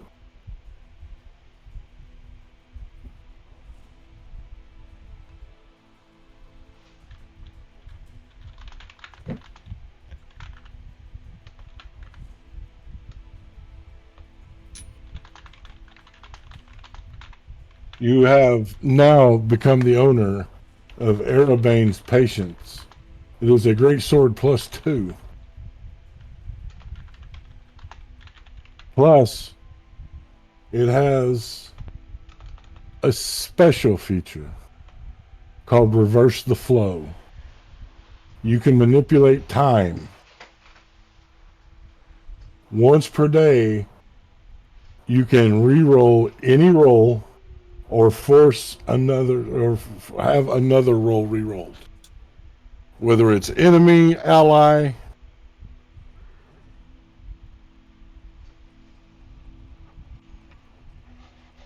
That's And that's Right. ARABAYNE,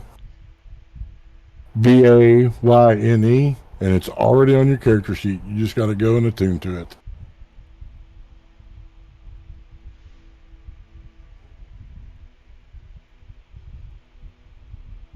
Sweet.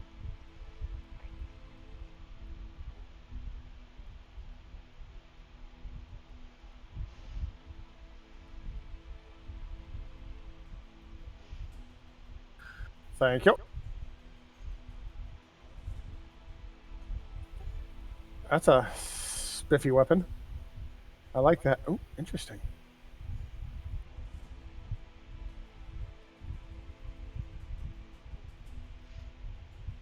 Well, if we're still inside the tree while Sarek is fiddling with the sword, Nan will likely wander back out into the hallway and start going over the tapestry again, seeing as much of it as she can.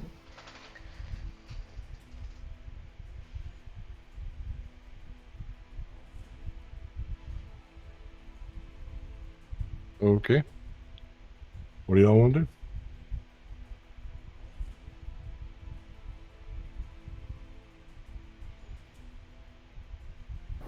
Well then, since you've already pointed out we don't know how stable this place is, should we maybe thinking about getting out of here? That would seem wise in the end, I suppose. Yeah, it doesn't look like there's much else in here for us. Brika just kind of shrugs, so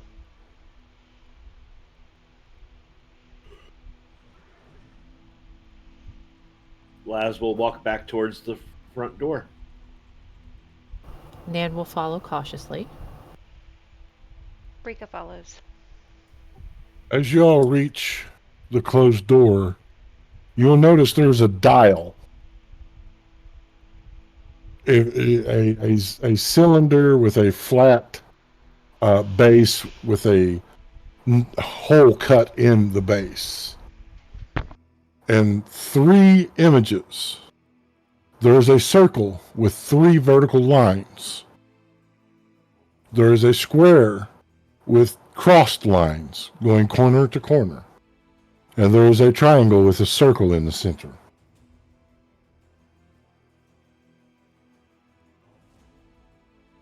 Which is it set to currently?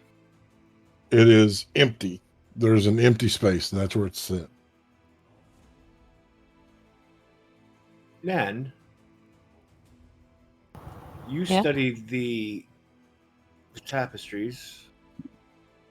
Does one of these images geometrically resemble the city depicted in the tapestries? Tyr, does it? It does not. No, it doesn't look familiar.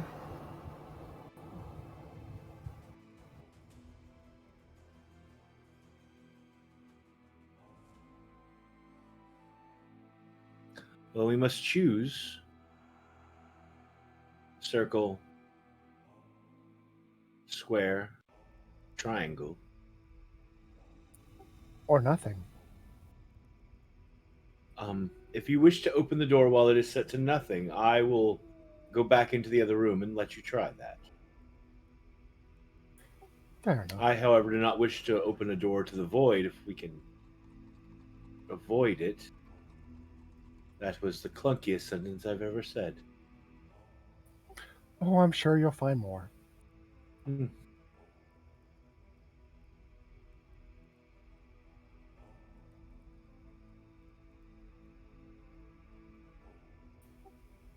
Without having much for a reference, any of them is as good as any other. I suggest you just select one and open the door and see what happens.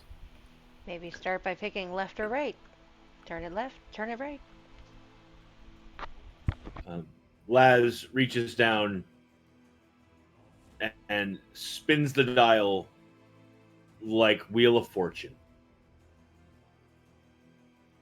Roll a d6. 5. It lands on the square with the crossed lines. X marks the spot, it would seem. And Laz will reach out and open the door. As you open the door, there is a soft blue light that will fill the area where you stand, becoming more intense until it's blinding. Then it will fade. And this is where we're going to take our last break. Ha ha! Oh, you bastard. Jerk. Guys, gals, non-binary pals, thank you so much for joining us. Hoping you're having a good time. We're going to take a break, get our sneaky snacks, our beverages of choice, handle our business, and we'll be back in 10 minutes to see what was behind door number 1. Dun dun dun.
And we are back as I turned off my fan. That sucked.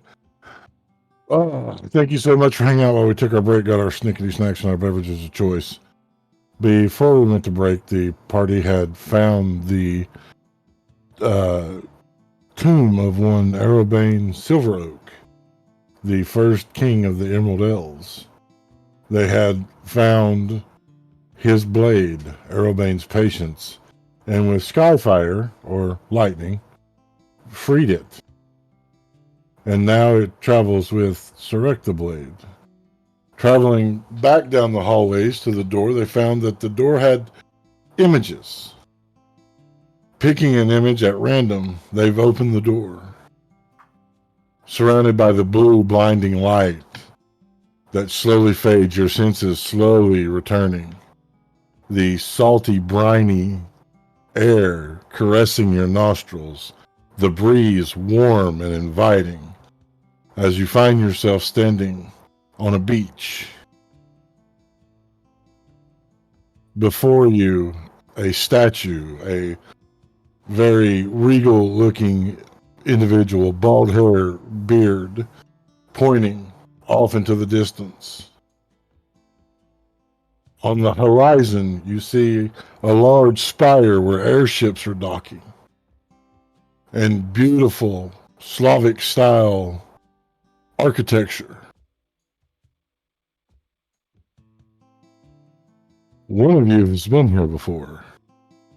Sarek the Blade. You stand at the threshold of Talidegarios, the kingdom of the Minotaur. Western Talidegarios, near Port Hope. Well, that was an interesting door. He turns around. Is the door still open or they're gone? It's gone. Right. We're in Talidegarios. Western Talidegarios. Yeah, Western. I suppose it could be worse. From what I read, we would not be welcomed in Eastern Teledigaria. No, we would not. However, Port Hope will get us a ship. From there, we can go wherever we need to go, I guess. What is our next step, really? I suppose we have to find the ancestors. Stop them from being bled on the harvest.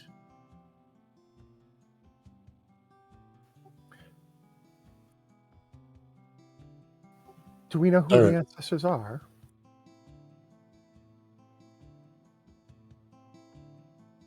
When Laz talks about finding the ancestors, you will recall something about your days here in Teledigarrios. It has one of the largest libraries full of magic and history, the Flamesong Library at Flamesong University.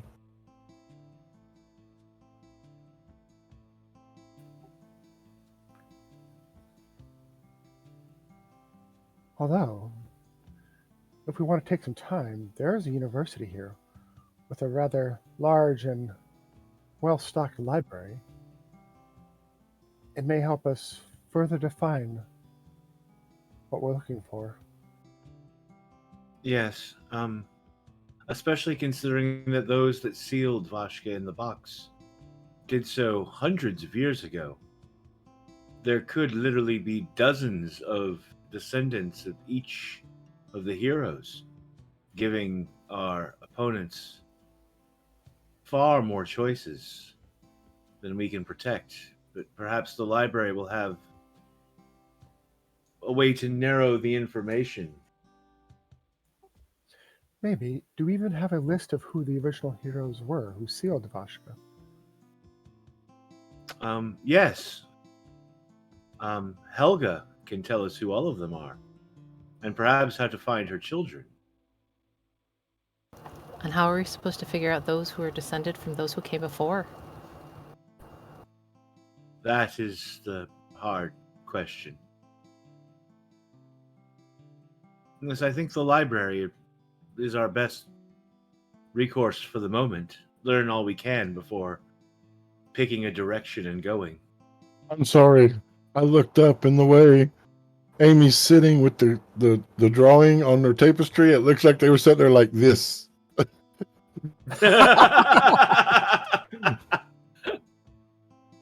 Sorry. Do you think the families keep good record of their descendants and who came before them? Like a family tree? Depends on the families, but it's a start. Well, I know some of our families track it quite carefully. And I suspect some don't.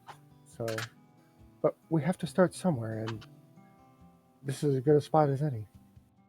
And we also know that one of those heroes, at least by last reports, still lives. Akatosh was last reported in the Flying City, yes?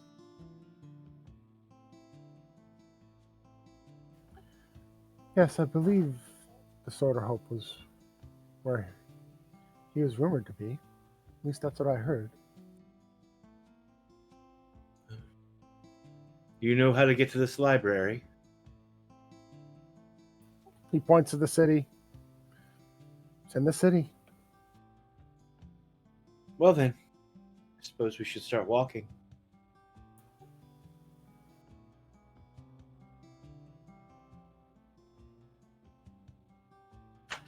You transverse the beach up the incline to solid ground. It's not hard to find the main gate on the beach side. The gate is open. There are 2 guards standing there, but their posture is lackadaisical, as if they're not expecting any trouble.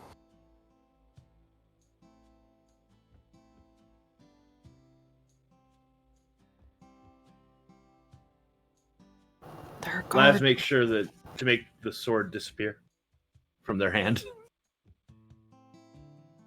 There are guards. What do we do? Act casual. Are we- Pretend we have a purpose. I'm really better at acting nervous. That would be the wrong course. And Laz is going to straighten their shoulders and take on a more military demeanor and stride up to the gate. Okay. Sarek will follow along. So will Bricky.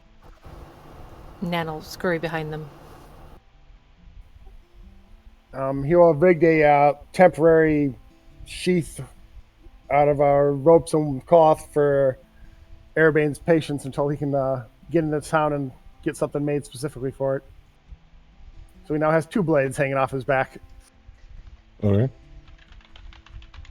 You all walk past the guards into the town of the capital, the King's Steps. You see the sweeping architecture again, that Slavic style. The rows and rows and rows of homes and marketplaces and shops coming to a semicircle around a large rectangular building with mosaic firebirds on it, which you would know, Laz, to be Flamesong University. I would know. Not Laz. I was looking at you and thinking of Sarek. Fair enough. Here's the university. Here's the libraries within. I Excellent. did a stint of guard duty here for them for a while.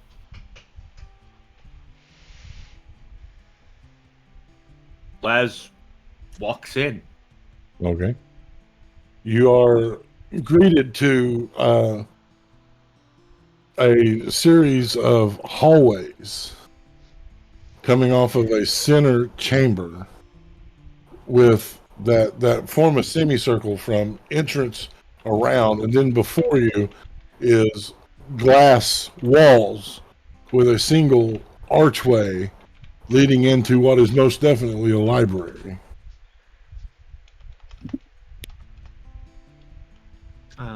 That way, I would think. Yes, I was never actually in the library, so we're beyond my experience. So, shall we? I'll let you lead. Laz turns and strides towards the library. All right. You enter the library. The smell of the parchment, the books, the lamp oil mingling together to fill your nostrils with that nostalgic feeling. You see different individuals, different races, some in robes, some in armor, some in just normal clothing, perusing tomes, looking at scrolls, hastily writing notes. I love the smell of parchment.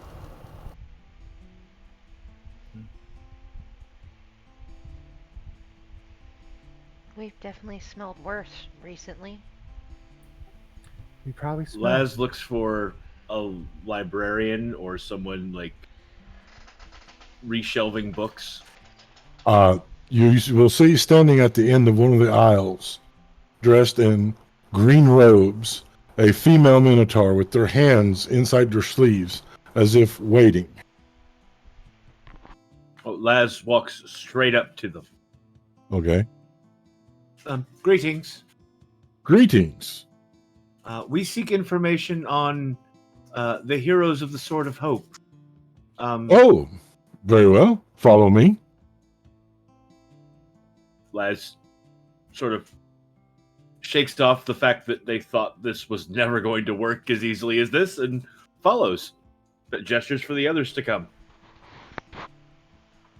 You are led up a spiral staircase that centers the room to a second level. There, you will go through a series of twists and turns, winding through bookshelves, before you come to a set of double doors, cast wrought iron, beautifully engraved with different flowing geometrical patterns, and above it, Hall of Heroes. Ah, Yes, the 12 that you speak, or the heroes of Sword of Hope that you speak of. Yes, follow me, and they will open the doors, leading you past different enclaves with statues and paintings, tapestries, mosaics, parchment, books, until you're brought to one with a series of individuals in heroic pose on a small cast iron statue with parchment and books. Everything that can be found about those can be found here. oh, good. Does this include genealogies of their descendants? Any that was documented and provided to us, it would be here. Oh, thank you. You've been most helpful. What was your name? My name is Maurice. Thank you, Maurice. And Laz is going to walk straight over to the statue and then whispering, "Which one are you?" to Helga. Helga cannot see the statue. I start, like, under my breath describing the various heroes. And we come to a halfling that has the body proportions of a Bratz doll, holding a warhammer out and summoning magic in their other hand. Oh, well, it is good to put a face to the name and the voice. Person. You know what I mean. And I will get names for. I'll be like, who is this one? And I will describe each person in the statue to Helga, just so that I have the names and the faces to go with them of all of them. You don't have to go through it, but Okay. I document who the 12 are and what they looked like. So we have that information as a party. There's only 7 of them. The 12 I misspoke of. Right. The 12 are the ones that fought at the Battle of the Demon Blood. I'm tired. It's okay. Oh, good. I was confused. So who are these heroes of Sword Hope, the Sword of Hope? What did they actually do? Besides, imprison Vashka, but no one seems to know about that, so what else did they do? Look, we have books that will tell us. I suggest we all pick a tome and start reading. At least for a little bit, yes. And Nan will as take you- one and sit down. I'm sorry. Go ahead. Said Nan will take one and sit down. Rika? Brika will take one and she'll just kind of sit there and look at the book. She goes, I don't know how much help I'll be. This is the farthest I've been from, well, home. Or, I've never heard of any of this, so, but, okay. She'll sit down and start reading.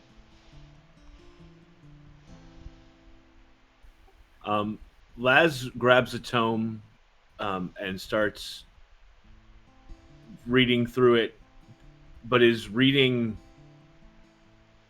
thinking the words out loud in their head as they read them, the equivalent of reading them out loud with their mind to Helga, so that Helga can inform me what's true and what's not, and where the juicy bits that got left out are. Okay. So, the information that you all learn is that the heroes of the Sword of Hope are named that because they founded the Kingdom of Sword of Hope that later fell and became the cantons in Sharkandor. They were individuals that fought in the Time Wars, correcting the time stream that had been corrupted by evil. They also imprisoned Vashka, kept them from destroying the world. After their quest with Vashka was over, they went their separate ways, settling down into normal lives, trying to leave the adventuring in the past. So the text actually mentioned Vashka. Yes. How interesting. The library has the knowledge that the general world has forgotten. Wonder what what else happens. is in here. That's what happens sometimes, though. Things go on in books, but people stop reading them, and then people forget. But the book is still there.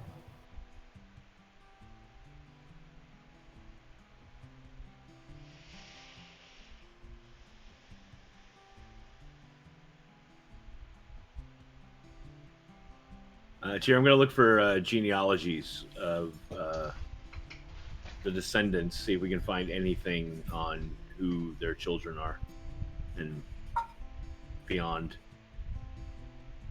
The only genealogy there is that Helga and Billy had a daughter, and that eventually the gnome of Fuencionado had a child.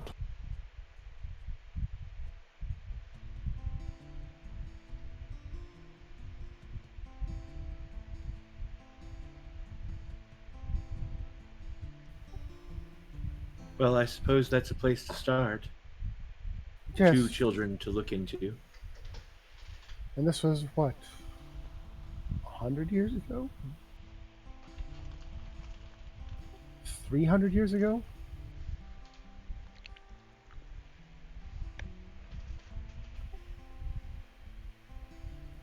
That could be a lot of ancestors to hunt down. Wait. So we've got a daughter with no name and a child with no name, born 300 years ago, and from that we're supposed to figure out who their descendants are now. Oh, no, we can find out the name of Helga's child easily. I ask Helga.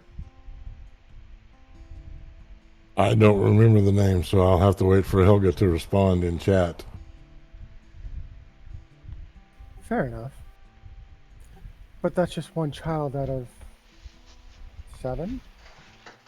And that's just the start of the line. What about... That's also only one topic. We're getting there. Okay. Ariana Evengrave.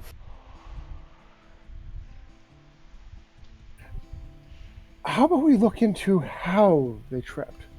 Well, they used the Evernight. Maybe we can track down what happened to the stones. Because hunting down vague ancestors seems like a long shot, if you will. Maybe we could hunt down the stones instead and then permanently lock the Evernight.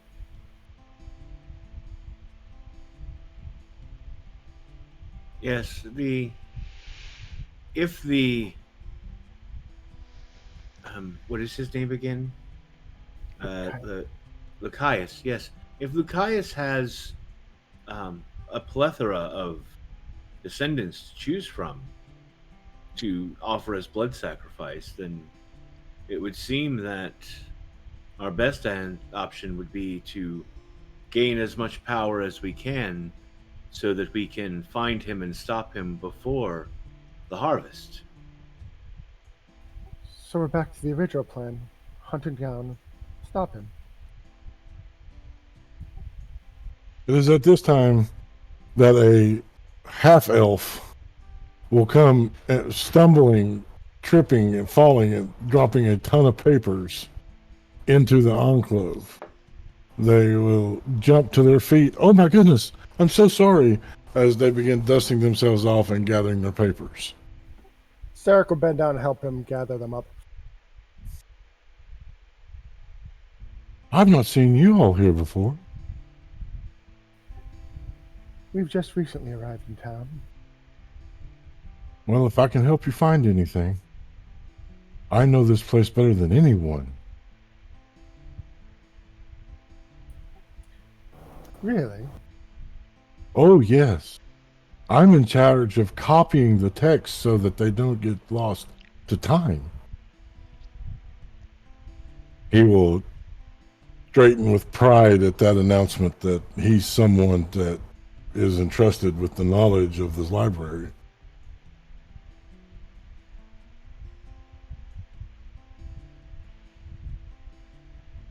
Nan will lean in. Do you know anything about something called an Evernight? Yes, the fabled prison created by Tristan Stormbringer. We heard a rumor that there are little stones that's supposed to go with it. Ah, the 6 stones of power, the soul stones. Yes, one was given to Erebane, Silver Oak. One was given to Thanos Kalo, Kalaao, of Iron Sage. One was given to Master Reedon of Glandomir. Those are the ones that we know where they went. I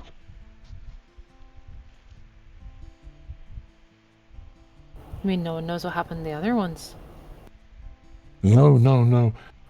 They supposedly all the stones were found and gathered into the Weirsif, but I don't believe it.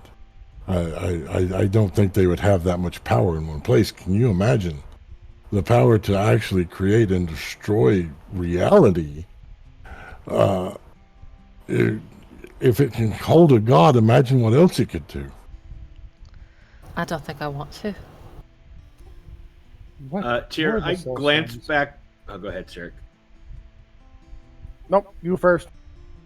I glance back over at Sarek, at the sword strapped to his back, the new one. Is there a stone in the pommel? No, there is not. Okay. Was there one on the crossguard? No. Okay. Just checking.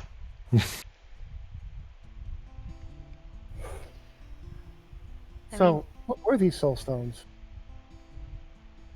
Go ahead, Ames, and then I'll answer. No, Brecky was just gonna say, I mean, chances are they did all get moved to one place because it's not like as a group we're always the smartest. Oh, no, no, I don't think that they would have been moved all in one place. One, I don't think those that held them would part with them. And the soul stones, they are stones that draw their power from every living thing in the universe. They are attuned with nature, with the very fabric of reality of Runeth Kesha. And they each have a special part they can play. Like one can manipulate time, one can manipulate energy, one can even create new magics.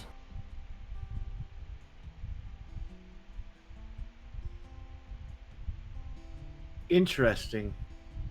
Um, are any of the stones tied in any way to something called the Box of Transmutation? Oh, no, no, that is a completely different, horrendous atrocity. Do we know what the stones look like? No, that would be amazing if we did. They've been depicted in so many different ways in texts that we can't figure out which one is the actual real one. And do we know which one that Ereborn had? No, no, unfortunately we do not. Again, that would be knowledge that would be outstanding. There's a section that is for hypothetical information, people's theories and whatnot. Some amazing readings, especially if you're interested in magic or the ones that came before, or fairies. And where would Interesting. that section be? It's on the fourth floor, and you can't miss it because there is a giant archway with a question mark above it. It's Right then. kind of ironic, I believe. Hmm. All right, so we just go up to the fourth floor then. Okay. Sure. Could you lead the way for us? Uh, This is a rather big place. We might get lost. Oh, absolutely. And they will take off. They will fall approximately 4 more times during the journey, as they are not a very coordinated individual, but they are very eager. Until you are brought to the hypothetical hall.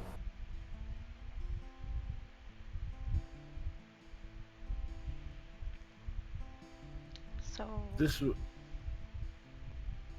Go ahead. ahead. Go ahead. This one with the question mark, you said. Yes. What is in here?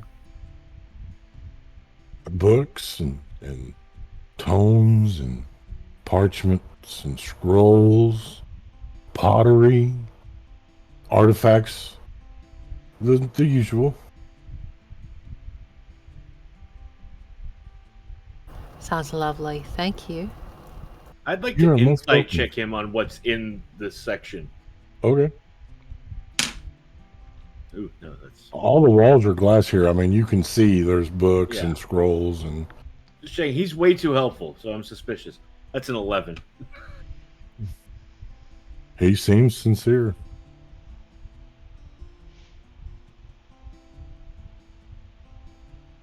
All right then.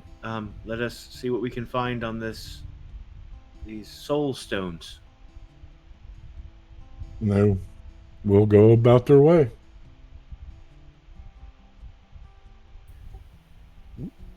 We'll start looking. We'll wander on in. All right. So we're going to do it like this. What is Laz looking for? Laz is looking for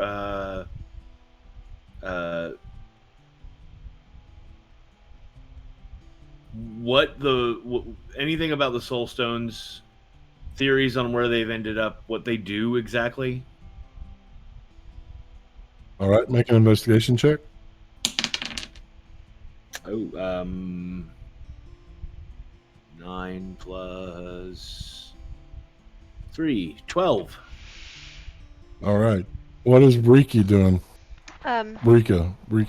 She's just gonna be generally looking around. Like she already said, she's kind of like the least useful in this endeavor. Because this is the farthest she's ever been from anything she could remotely called, like, we're not even going to say home, just where she, like, lived. So she's just going to be kind of like wandering down whatever shelves. Okay, so she's not looking for something specific. No. Okay. What is Nan looking for? Since Laz is already looking for information on the Soul Stones, Nan is looking for information on those who came before. All right, make an investigation check. Alrighty. Let's see. Investigation. Oh boy. I don't think she finds anything. I rolled a 1 and only have a +2, so 3. Probably looking in the wrong section. All right, Sarek.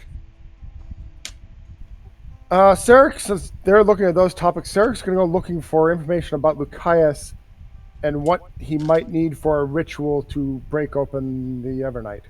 All right, go ahead and make.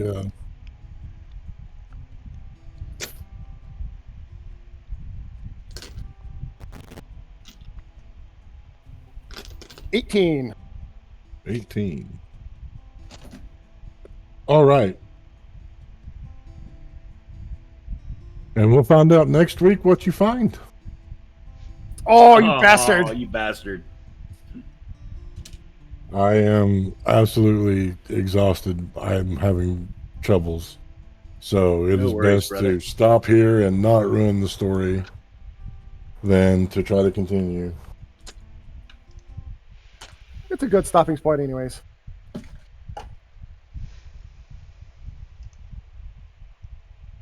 I hope that you all had fun playing. Absolutely. Yes, it was. And I hope that you and the audience had an enjoyable time watching. We love that you're here. So we're going to go ahead and remind people who we are, where they can find us, and we're going to get out of here. Greetings, gamers. I am Raph the Mad. I have been the voice of Sarek the Blade, and I can be found at BLK Dragon 13,000 on Twitter. Hey everybody, I'm Ren Matley. You can find me over on Twitter at Ren_Matley. Hi, gamers. I'm Locke Clark, and I was last tonight, and you can find me on the Book of Faces and the Twitter Patients at Locke Unruly. That's Locke with an H. Hey there, this is Ames. I was the voice of Rika, and you can find me on Twitter at LollyG50. And I'm Tier the DM, the world's okayest DM. And you can find me on Twitter at Tier_the_DM. It has been an absolute pleasure having you along with us. We know that things get dark. We know that times get tough. You're not alone. Let's come together and remember that love and inclusion are the torches that light a path to a better tomorrow. Come join us and be torchbearers. And until next time, live a life to make yourself proud. We love you.